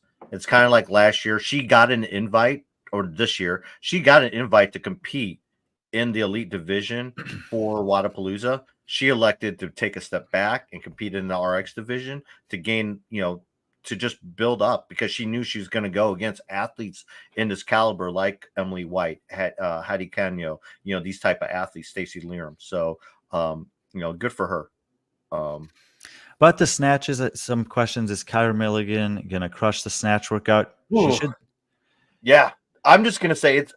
I don't know. They're not going to reshuffle, so they're not reshuffling. They will reshuffle between 4. If they do it like they did in Europe, they'll have event 4 in the morning. They'll reshuffle for the snatch, which is event 5. Did they? Okay, they did not do that in Asia, and I thought they weren't going to reshuffle. But if they do reshuffle, what you're going to have potentially in that, in that third heat will be possibly someone like Kelsey Keel, Kyra Milligan, Danny Spiegel, Nicole McGinney, and Emily White, all in the same heat in that snatch ladder, and all those women. It's going to be fun to watch. I'm just looking forward to the matchup of Danny Spiegel and Kelsey Keel. But then you throw in someone like Emily White, who's very strong at snatches, Kyra, who's this weight's not that big of a deal, even Abigail. It's going to be fun. And then again, Nicole McGinney, if you guys don't remember, she did really well at Granite Games 2 years ago, I believe. Was it, Brian? I think that's right. Yeah, where she won actually that snatch. She won the snatch event. So this is going to be fun. Day 3 is going to be fun, just in general, but really the fireworks, there aren't going to be any fireworks that we know, but it's going to be fun to watch on the Carson floor. It's just going to remind me of what we've watched in the past in the documentaries. So I think pretty much when it comes down to it, the big storylines is Gazan and Lowen most likely battling for the top spot, and a group of really 10 to 12 women that are all going to be fighting for the remaining spots. And that's pretty cool. And the men's side, it's a little different, and we'll see in a second, but I do think there's a huge amount of opportunity in spots 3 through 15 for those women, and only 6 spots available. So it's like half of the women that are in that mix will go and half will not. And, it's cool now that we've seen what 1 week looks like. And so we know that there's, you never want to kind of count anyone out. Even coming into the last day, there were athletes that, and even the last workout, there were athletes that, I said, I didn't even give Callum Clements a chance, and he was in 13th place. And that was, a little bit foolish, obviously. So, you say there's a chance for Morgan Porter. Yeah. She's another athlete that's how much of an improvement has she made this year? Is she more like Amy Kringle and Harry Lightfoot, or is it that she's, kind of gotten better, but hasn't caught the field or moved enough past the field? Yeah. Keep an eye on her on that handstand walk event, by the way. Just keep an eye out. All right. I think that's it. Let me real quick. We'll just go down at past the 20. Carissa Stapp, she's Allison Scudds, Kendall Gilmore, Jamie.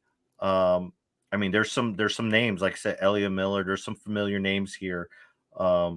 It just shows you the depth of field here in out west, and it's they're only getting 8 spots, but keep an eye on Kendall Gilmore.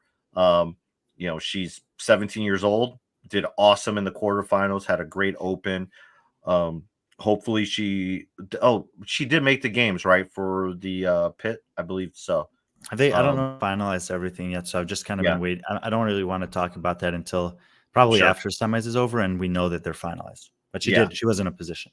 Yeah, and then Allison Scudds. She took this season was a year she wanted to get bigger and stronger. So let's see if that pays off. Carissa Staff competed at the games, I believe, on a team. Is that right? Yeah, with I Love It. Yeah, I Love It. That's what I thought. And then there's some. Yeah, and then. You mentioned Jamie before. I just think it's really cool for her, especially in California. I think she's a great, and I think she's a great just role model for female women athletes, etc. She's very vulnerable on Instagram. She talks about her, body issues or fitness things, whatever, and she basically posts her genuine reactions as things are happening, even in the course of competition. And she said, I didn't think this was going to happen, but it has happened. So let's go do it and have some fun. Yeah. And I think, again, it's going to be a lot of nostalgia there. It'll just be really cool to see her there. And I don't know. Who knows? It would be really cool if Jamie showed up wearing like the throwback 2016 Reebok like the uniform. If she That would showed be up, sick. that would be kind of cool, wouldn't it? If she just came back, just like the headband and everything, just showing up. I think that would be really cool. So I might even recommend Jamie, maybe bring This out some. couple of comments here about Scuds. Scuds is demo team captain. Yeah, she has been a couple years. Scuds have been trying for years. Good luck to her. Mm-hmm. It almost reminds me of Christoph Horvath. It's like, I think he always wanted to go to the games. Obviously, Allison Scuds wants to go to the games. And finally this year, Christoph just kind of like bit the bullet, went on a team, and he made it. And he had a great time this weekend. And he was like, so maybe that's the route for Scuds at some point. Just go on a team. Yeah. I mean, her partner, they have a team out of they'll be competing that weekend. I mean, we'll see. All right. Anything else to note on the women before we switch over to the men? No, we're gonna switch over to the men with the help of SPM here. Will Colton have time to fit in Kill Taylor this weekend? I don't think so. Taylor will have time to fit in Kill Taylor. Despite competing in the East semifinal, he's going to the West semifinal, and he's going to be working there and likely to continue this series that's going on. And it seems like it's picking up some momentum. But Mertens, he'll be focused on getting the job done, because as you see there, I have him in the 9 spot. I had him in the 9 spot before I knew how many regions or spots they would get. I haven't changed anything here. I still like these 9 guys to go in some order to the CrossFit Games. But man, it is going to be nasty, because at the very least, you have Cole Sager not on this list. And I talked to James Brake, who's been training with Cole Sager, and he said, Kill Taylor is Thursday this week. Okay. Stay more up to date with that than me, and you won't miss it. There you go. So maybe Colton will do it. I don't know. Anyway, these are the guys. And there were some comments earlier, so we'll pull them up here to well, the first one was Vellner winning. This. Oh yeah, did you already pull it up? Sorry, I pulled it up. Yeah. I already will Vellner win? I think similarly to Lazar Jukic, Vellner's like, he just seems like he has to be the pick. He has to be the pick for this stage of the season. I pretty much think that outside of the CrossFit Games, he's almost the pick everywhere. Like he's always been doing this a long time, but man, it seems like he's as good as he's ever been. It seems like he's improving. Lazar Jukic told me last week, he's like, I know I don't win any of the workouts, but I'm the most well-rounded athlete here. That's what I would say with Vellner, is that he's the most well-rounded guy here. You look at every workout, and you look at some, his skill sets, and you say, well, why isn't he like, I put down like, for picks for the weekend, I look at favorites. I usually try to list like 5 or 6 guys, and I think I have him on every list. Yeah, I have him on every single list. I'm thinking he's going to take top 5 on every workout. Yeah. I don't know if anyone else is going to be able to do that against this field. And do you think he's top 5 in that opening of workout with the 800-meter run? I think so. I think he might be. I mean, there could be some guys that I'm not accounting for in the lower third of this field, just like Mark Carmona, who had a 9th place finish out there. When you're talking about the first workout, I mean, don't forget the clean and jerks do matter. But if I was going to say 5 guys here, I'm looking at Leahy, I'm looking at Fikowski, I'm looking at Sprague, I'm looking at Pat, and I'm probably looking at Sam Quant. But that's not counting Justin Medeiros, and maybe he could do good. Rafael Sanson could do really good on that workout. John Wood could do good on that workout. I said Sprague already. But yeah, I think Vellner's competition weekend, when it's all said and done, is going to look very similar to Laura Horvath's. So maybe the first one's his worst one, but I think everything else is top 5, and he might sneak 1 or 2 wins, and he wins in our hearts, of course. Thank you, Matthew. Wait. Yeah, I was about to say we're there. I'm surprised Vellner in 24. I'm going to just make that a little. Maybe I'll bring my Pat Vellner jersey and button and get him signed. I'm not working for anyone, so I can do whatever I want. Yeah. Brother Brandon about to eat in event 1. I really like Brandon Luckett in Brother Brandon. I love it. Oh my God, how sick would that be to have like a brother, like I don't know why I'm thinking of Friar Tuck from Robin Hood, but like that kind of a thing with Brandon. Like a brown thing and a bowl haircut. Okay, all right. Brother Brandon, come on. I like it. I mean, I like that. I mean, what the biggest thing from your list is Justin Medeiros. I actually have Justin winning this semifinal in my pick. Did someone say that John also did? I think I started this comment. Yeah, here we go. John Young had, pull it up again, sorry, had Medeiros winning, but he stated the legless rope climbs don't matter after seeing the Europe semifinals, so he thinks Justin will not win. Well, first of all, as always, we want to make a distinction between the men and the women. Everyone I talked to in Europe basically said that they think for the men, this would have been a better workout with bike, 2 legless rope climbs, box jumps, 1 legless rope climb, so that they had 21 total instead of 14, and that the women's as is would have been fine. And I agree with that. Tristan, luck is a pick on event 1. Okay, go to the Heat 1 app, make that pick. I'm picking someone else. Well, let's see. And so, John's looking at the workouts and backing off his picks a little bit, but it's to this point. I think Justin Medeiros can have a bounce back year. I mean, the look on his face taking 5th at the semifinals last year was just as dismal as the look of not being in the final heat on the final day at the games. Mm-hmm. He did not like that. We know what he's capable of. He's in the middle of what should be the prime of his career. And I think that Medeiros is going to make, I don't disagree, but I think Justin has a bitter taste from last year. He wants blood. Exactly what I was saying right now. That's what I think. Yeah. But Vellner is, and look, 2016, that was Vellner and Fikowski's first year at the games. They've competed on this floor before. And I just remember sitting there. I was in the second row behind the finish line. And every single workout, this guy is this young, blonde, goofy dude just kept having top 10 finish at the games. And he's been doing that ever since. Everywhere he goes. Medeiros has had some ups and downs. Vellner is consistently there. So it's, and you know what? I hope it's incredibly close. And then there's these guys. So Michael McCormick, Quant to make a podium charge this week. Mm-hmm. Michael McCormick, can Quant win the semifinals? McCormick, are you friends with Sam Quant? He's got a button like yours with Quan on it. Quan is my number 1 for the last event and event 3.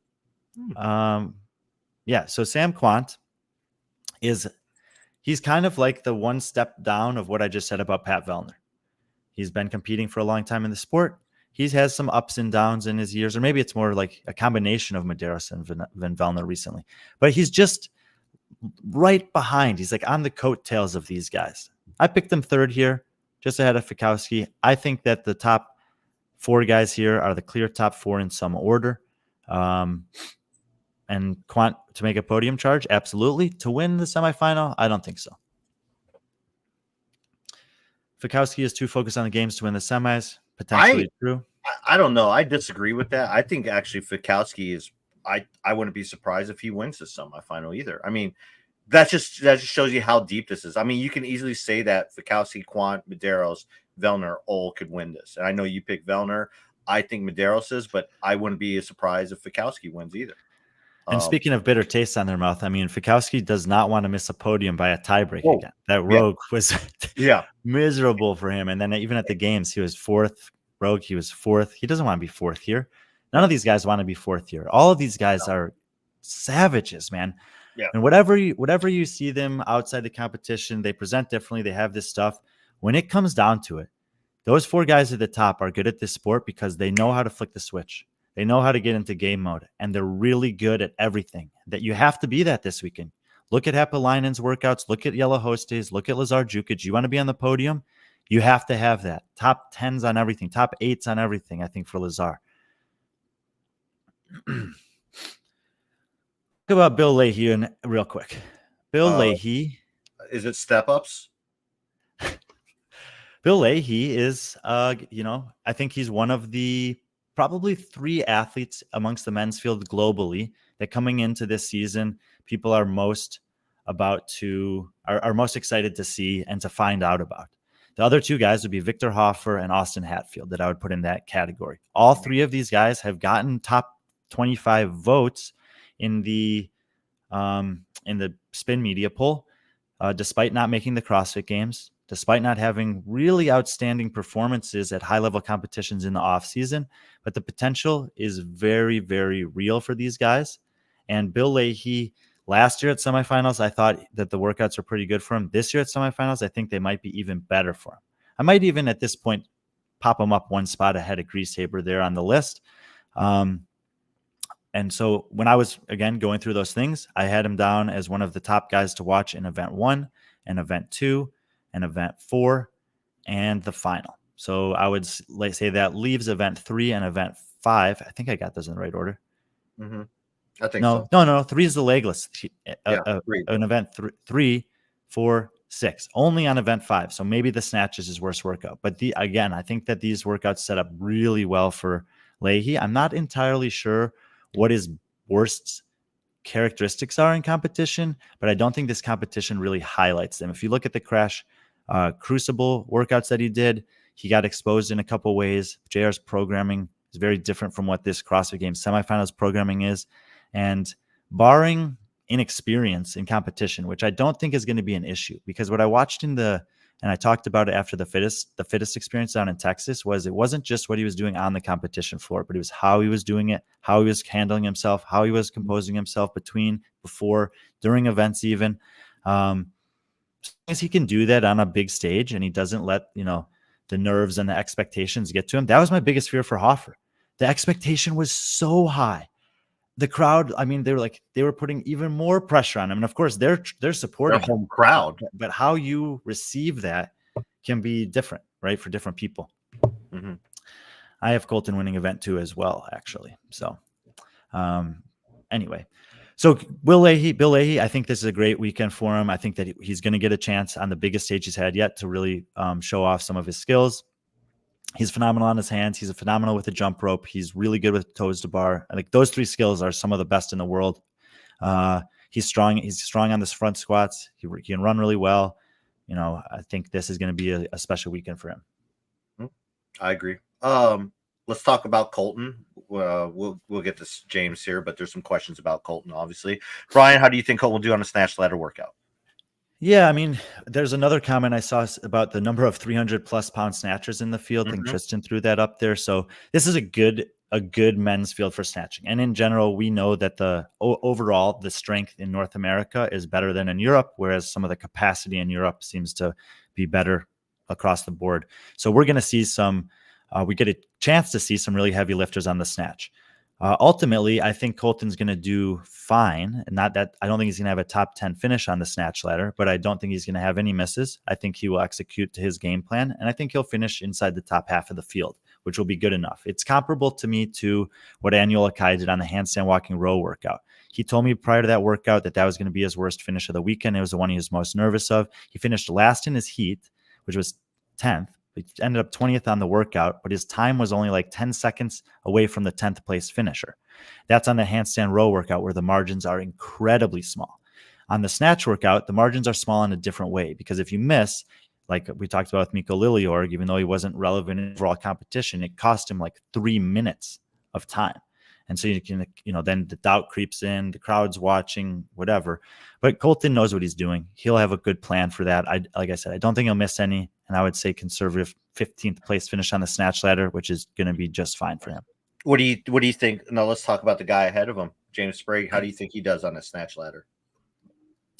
Yeah, it's the biggest question mark of the weekend for him, for sure. Maybe along with event number 2, we'll see. But I think but better on 2 than on 5. He has the strength to do it. He's been working on his strength. He can hit those weights for sure. And I feel good about James Sprague overall. I think he's, obviously he made the games last year, but when I think about him and the stuff that I've watched him do over the last 2 seasons, he reminds me of Annual Akai as an athlete overall, which is like he's now ready to consistently be in that conversation of games athlete, of perennial games athlete. And I think he's going to have some great performances here and will be, I think, a little slower than Colton. So maybe kind of 20th on the snatch ladder. But again, if he doesn't have any misses and just goes through it at his paces, hits his stuff, then I think he's set it up great to go to the games again. Okay, let's look outside the top 9. Let's move back up. There we go. Sorry. Number 10. This is also a pick that we talked about last week. Was Cole Sager. A lot of people were saying Cole Sager, he's that guy that if he He's been known to do it in the past from the regional days, and then he did it last year where he comes from behind. And I mean, I think the way the workouts line up for him, I would probably agree. If not, it's going to be like you have it. He might be outside looking in or the last person in. So I think, yeah, Cole Sager at 10th over, just behind Colton, James, and Will, vice versa. Yeah. North American races are the ones I'm looking forward to the most. So many great athletes, so many great storylines. Cole Sager has the potential to do what BKG did this week and extend that consecutive game streak to 11. I think it's going to be tough. Like we said, BKG made it by 16 points. I think Cole Sager is going to be within 20 points of the cut line, one way or the other. It feels like a 10th spot makes sense here with all the athletes that they have, but they don't have it. They have 9. And so someone's getting left out. Someone's going to be standing there feeling how old the Super Next was like, I can't believe this is happening. I can't believe I'm not going. And yeah, I've put Cole in the 10 spot. That doesn't by any means think that he's out of the equation, but I do think that those guys ahead of him are at really good places to have great weekends. The only one that we didn't really talk about was Cole Grieshaber. Grieshaber did not do well at the games last year, but he was incredible at semifinals. Beat Justin Medeiros, finished 4th there, missing the podium. And I think that Grieshaber you'd be silly to overlook him at a semifinal stage. Yeah. It'll be fun to watch. That's all I can really say. With Cole, it's like, I mean, he's going to be a favorite, fan favorite there. Again, he's another guy. I was like, man, that'd be kind of cool if he showed up in the head to toe, Dude, someone should do it. Someone should bring back the retro 2015, 2016. 2015, they had all those neon colors. Yeah. And they did the snatch elimination workout on the stage there in Carson. Actually, it'd have to be an athlete that's not sponsored though. So Jamie's probably your best bet for that. So fair enough. Because that's all that Reebok stuff. But that would be great. Tudor Magda. All right. Tudor Magda. Yeah, potentially. I mean, Tudor Magda is if I'm the guys that are in this top 10 conversation, I'm nervous about Tudor Magda this weekend. Mm-hmm. Tudor doesn't like to go long, really. So the first workout's probably not going to be amazing for him, but he's the one that needs to. And also, we haven't seen him. We haven't seen him really compete. So let's see how that first workout goes. I had said it last week about Hoffer. I thought he needed to be about 20th on that workout. He was 30th, and it was still good enough. I think that Tudor's similar here. Even if he has a 30th, 28th on the first workout, don't count him out. The first 2 workouts on day number 3, Sunday. This is Christian's talking about the snatch ladder, but the first 2 workouts. Just look at what Andrea Solberg did. She wasn't the best rower at all. She still took 3rd on that workout. Look at what Elisa Fuliano did. She won the snatch ladder.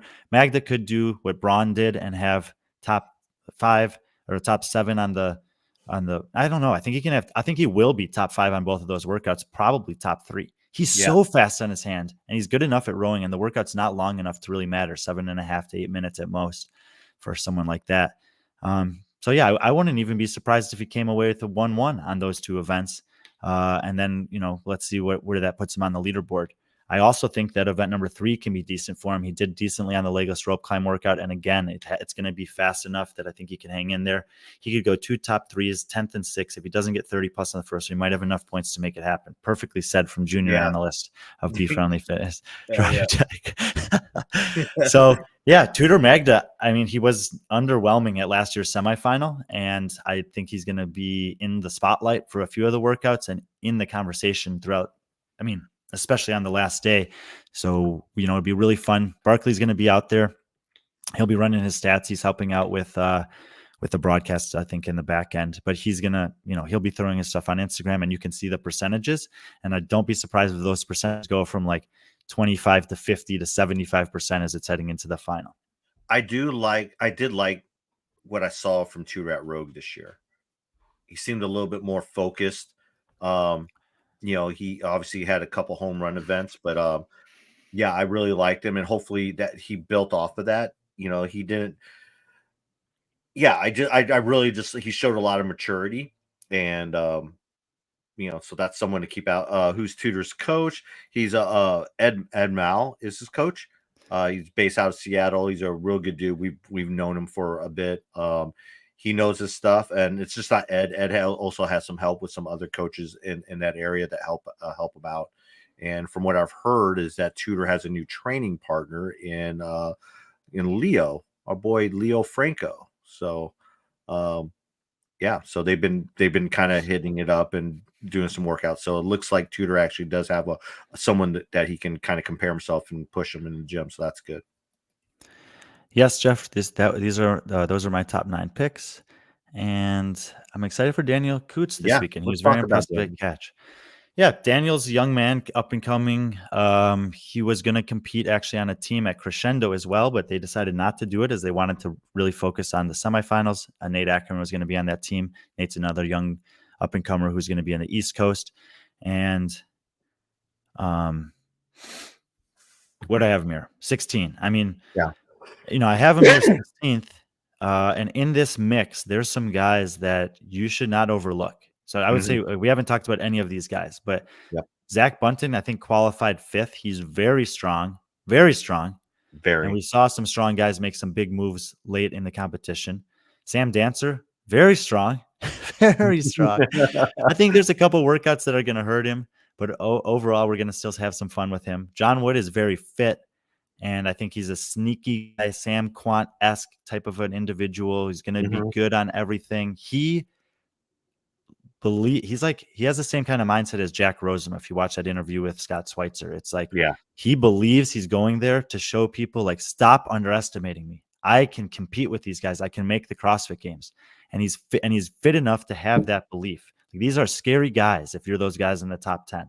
Trayvon Benton, he's had some ups and downs in his career, but he seems like he's rounding into form. I think he's getting better. Coots is only getting better. I think that maybe 12th is kind of the best he can do this year. I don't know if he can challenge for the games yet, but I think it's only maybe 2 years away from him maybe making that breakthrough. Tetlow is always lurking in this range of this leaderboard. Jacob Smith is probably my biggest sleeper in the field. He would have been in the top 10 if not for penalty during quarterfinals, and he's from Omnia's team, so he hasn't really competed individually. He, as an athlete, honestly reminds me a little bit of like we could potentially see some Harry Lightfoot type vibes from him, where he can go hot, he can go dark places, and let's see. He hasn't done a lot of individual competitions, but he's my outside pick to potentially surprise some people this weekend. Max Krieg was in the top 15 or 20 at the semifinal when there were 60 last year, and Drake Lewis rounding out the top 20 there. Had a really good offseason, coached by Adrian Conway. A lot of people, or a couple people, I should say, think I'm sleeping on Sanson and Ibarra too much, having him down there. But this range of athletes is just pretty good. I would say the workouts do look decent on paper for Sanson. I have him as a sleeper pick for a couple of the events. Ibarra did have a good offseason, a couple good offseason competitions, but the caliber wasn't quite like this. Well, anywhere near this. I like Jacob Marlowe too. I think he'll do well in that first workout as well, setting himself up, should do well on the snatch workout also as well. So he's another guy to keep an eye out on. And then going further down the list, some OG names down there. Chase Smith, he did he go on with Schweitzer too? I think he did. I think he qualified Masters, and then he's competing here.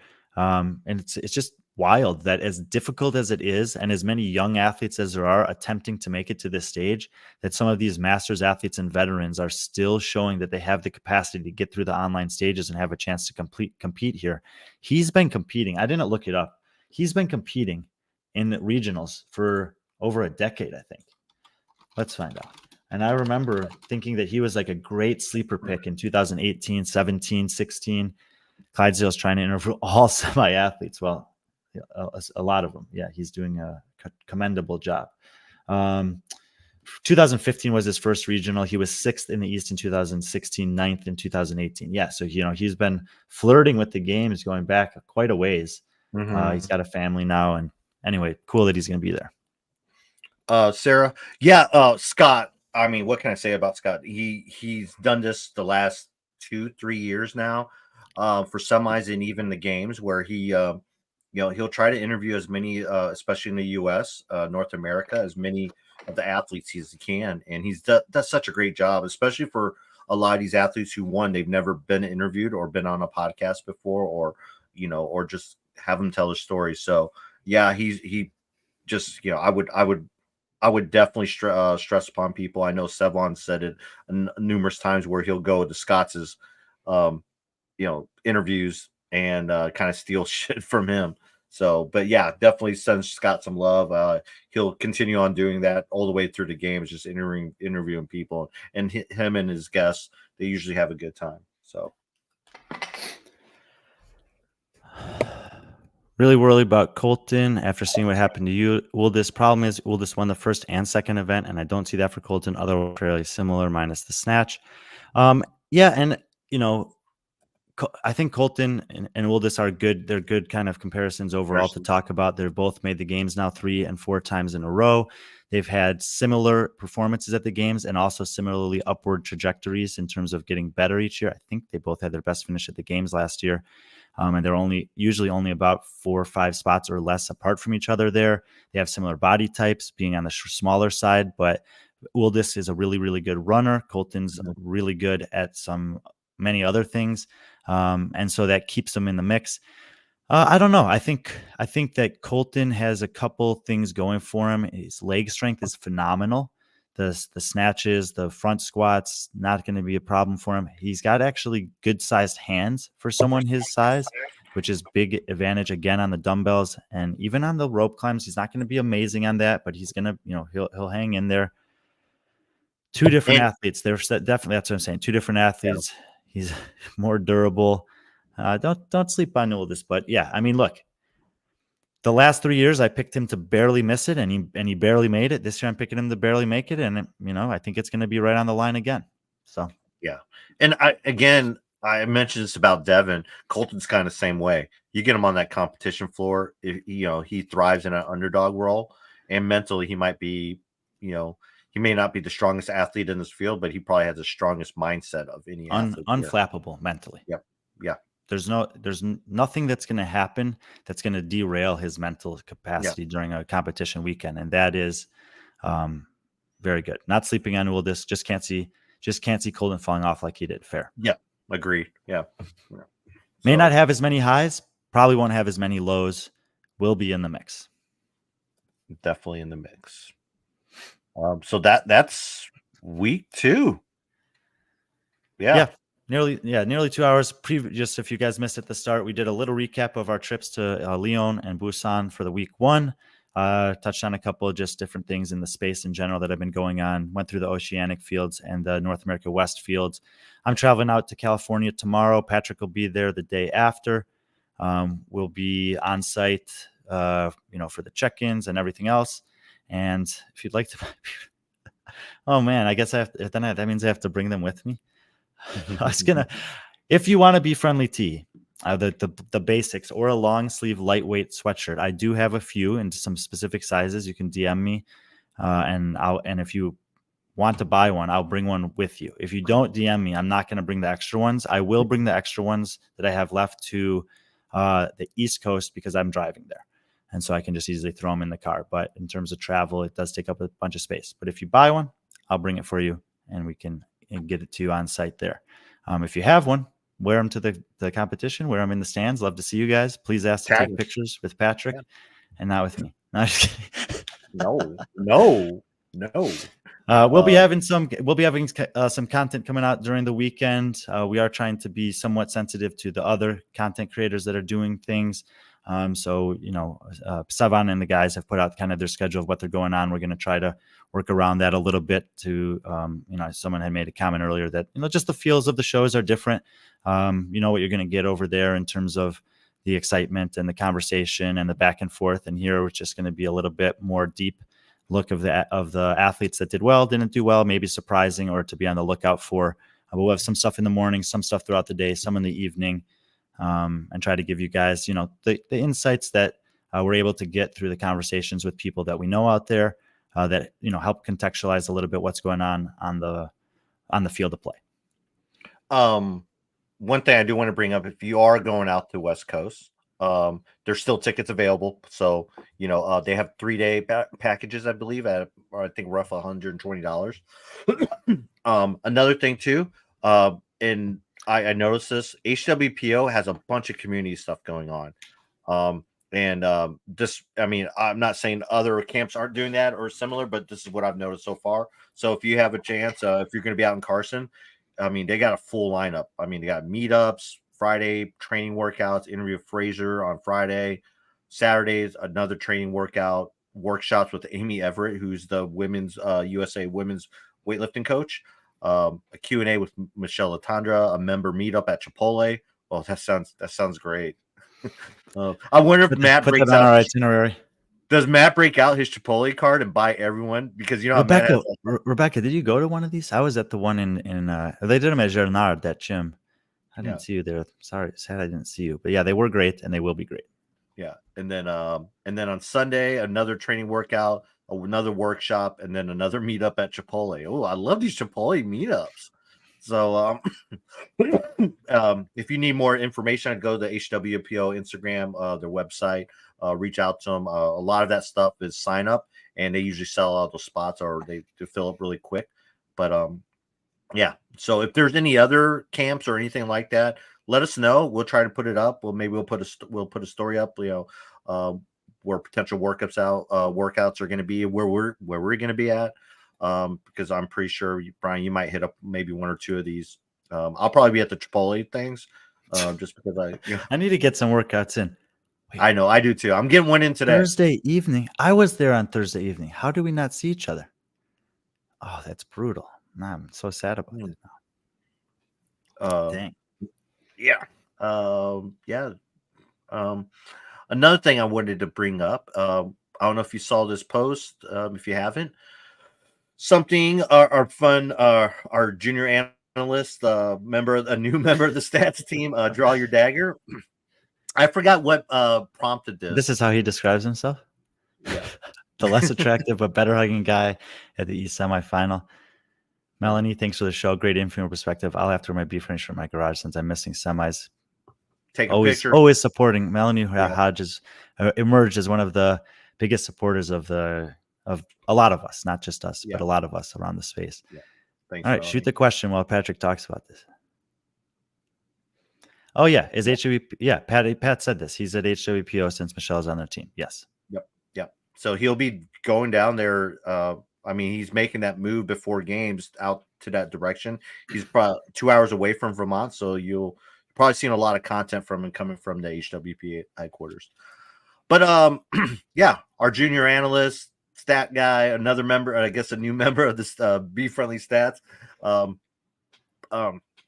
He did some research on this, and there's been some stuff and people saying that athletes are so detached from the community and this and that, but he was able to find out that there was quite a few athletes that have their whole L1 and L2. So we kind of put this up. 29%, 29%. That's 23 out of the 80 with the L1 or L2. Now, granted, I think the listing to find a trainer only lists L1, L2s, maybe not L3s, but Victoria Campos is an L3, or maybe she has to renew her L3 or whatnot. She said that she is. She actually made a comment on here. It was cool. The cool thing about this post was the interactions from the athletes in it. Yeah, Dallin Pepper. I mean, hopefully Adrian Conway can set something up. With Dallin was like, "Shoot, I just let mine expire." Yeah, but Adrian Conway, who they know each other really well from the Utah area. Adrian was actually his L1. I think gave him his L1. Yeah. But I don't know if it was Flowmaster, but he was one of the guys on site there. Yeah. So it looks like, I mean, that'd be cool. And then it's just some good stuff here. Paige Menza, Kristen Cullenbrander's taking her L2 in a couple weeks. So hopefully we can get her on. She's on our list of athletes we wanted to talk to anyways. Hopefully we can get her on. Maybe we can discuss her experience getting her L2. I know Cole Sager made a comment on here. Shelby Neal, hers is she let that L1 be expiring quick. So I just thought it was really cool. Carol Limebray saying Jeff Adler L1 expired, but I just thought it was really cool. And I thought that was really neat that what Draw Your Dagger did. And for us to kind of throw it. It shows that there are athletes out there that's doing it. And what I would like to see done is like a lot of these athletes, when they get to the games or they finish on a podium, at least last year, they all got a certificate where they can get a free L1 or L2. I think what Dave, if we want this to happen, what I would do if I'm Dave is I would pick a weekend, maybe a couple weeks after the games. I don't know, August. Maybe the week after. Well, they're No, still because all most of those guys most of them are going on vacation or they're vegging out or whatever. Maybe like 3 weeks. Maybe at the end of August during the Masters games. Oh, okay, maybe after that, or I don't know, but just pick a weekend before the road qualifiers. How's that? A weekend before the road qualifiers, and invite the athletes out there for an L1 because they do L1s and L2s at the ranch. Invite some athletes. Leave 15 spots for athletes because I think it's also important that these athletes also do the L1 and L2 with community members. It shouldn't just be specifically just for athletes. I think that's a good interaction, and they probably learn something from, because some of these people that go to L1s or L2s, they're affiliate owners. They might learn some things from these people. But I would set a weekend and be like, hey, invite these athletes out. We're holding this at the camp. You're my guest. Let's come on out. And that's also an excellent opportunity for CrossFit, their media team or whatever, to film that and then put something out there. Because if you ever taking your L1, L2, me and Brian, we talked about this. You actually do a workout. It'd be kind of cool if you had, some of these guys doing a Fran or one of these workouts during your L1, L2, and then you could throw that up there as content. But that would be my suggestion to Dave, to CrossFit, is some of these athletes, just hold them accountable. Be like, hey, we gave your L1, L2. Why don't you use it? We're here. Here's a date. Here's a perfect opportunity to do it here at the ranch. Dave hosts. You can barbecue out there. You could shoot guns. Dave. He mentioned his weekend review that Bailey Rail, who's also an L1 herself, stopped by, and she got to do a workout and hang out. So this is that opportunity for athletes, and I think it's a missed opportunity if they don't do that. And then also an opportunity to get that 29%, which I think is a great number to get that up higher. Draw your dagger. They should have their L1, L2, L3 insignia on their jersey, just like they have in past podiums on there. Would be cool. Oh, I do like that. We're on the games jersey where they say if they're L1 or L2. I like that. That's cool. Oh, similar. Yeah, that is a cool idea. I like that similar idea. To the championships. Yep. Yeah, excellent. I really like that. Because when you show up, when you show up to the semifinals, if you go by one of the booths, the seminar staff, they usually have patches there.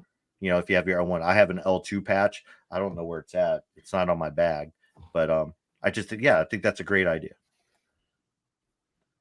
So pretty cool. I really appreciate that. Like anytime, hey, we can't think of everything. If there's something you want to know when it comes to what you want to see in terms of content for us, let us know. We have the resources. People like Draw Your Dagger is a perfect example. Who did all the research. I just could just put in some nice graphics and pictures. Unfortunately, it was none of his pictures. Next time, that's the only thing I felt bad about. Is like I did this, if I didn't use any of his pictures. Oh, I thought that was so funny. Yeah. Oh, yeah. Similarly throughout the weekend, if there's things that are happening that seem confusing, questions you have about athletes, workouts, things on the floor, off the floor, whatever, let us know.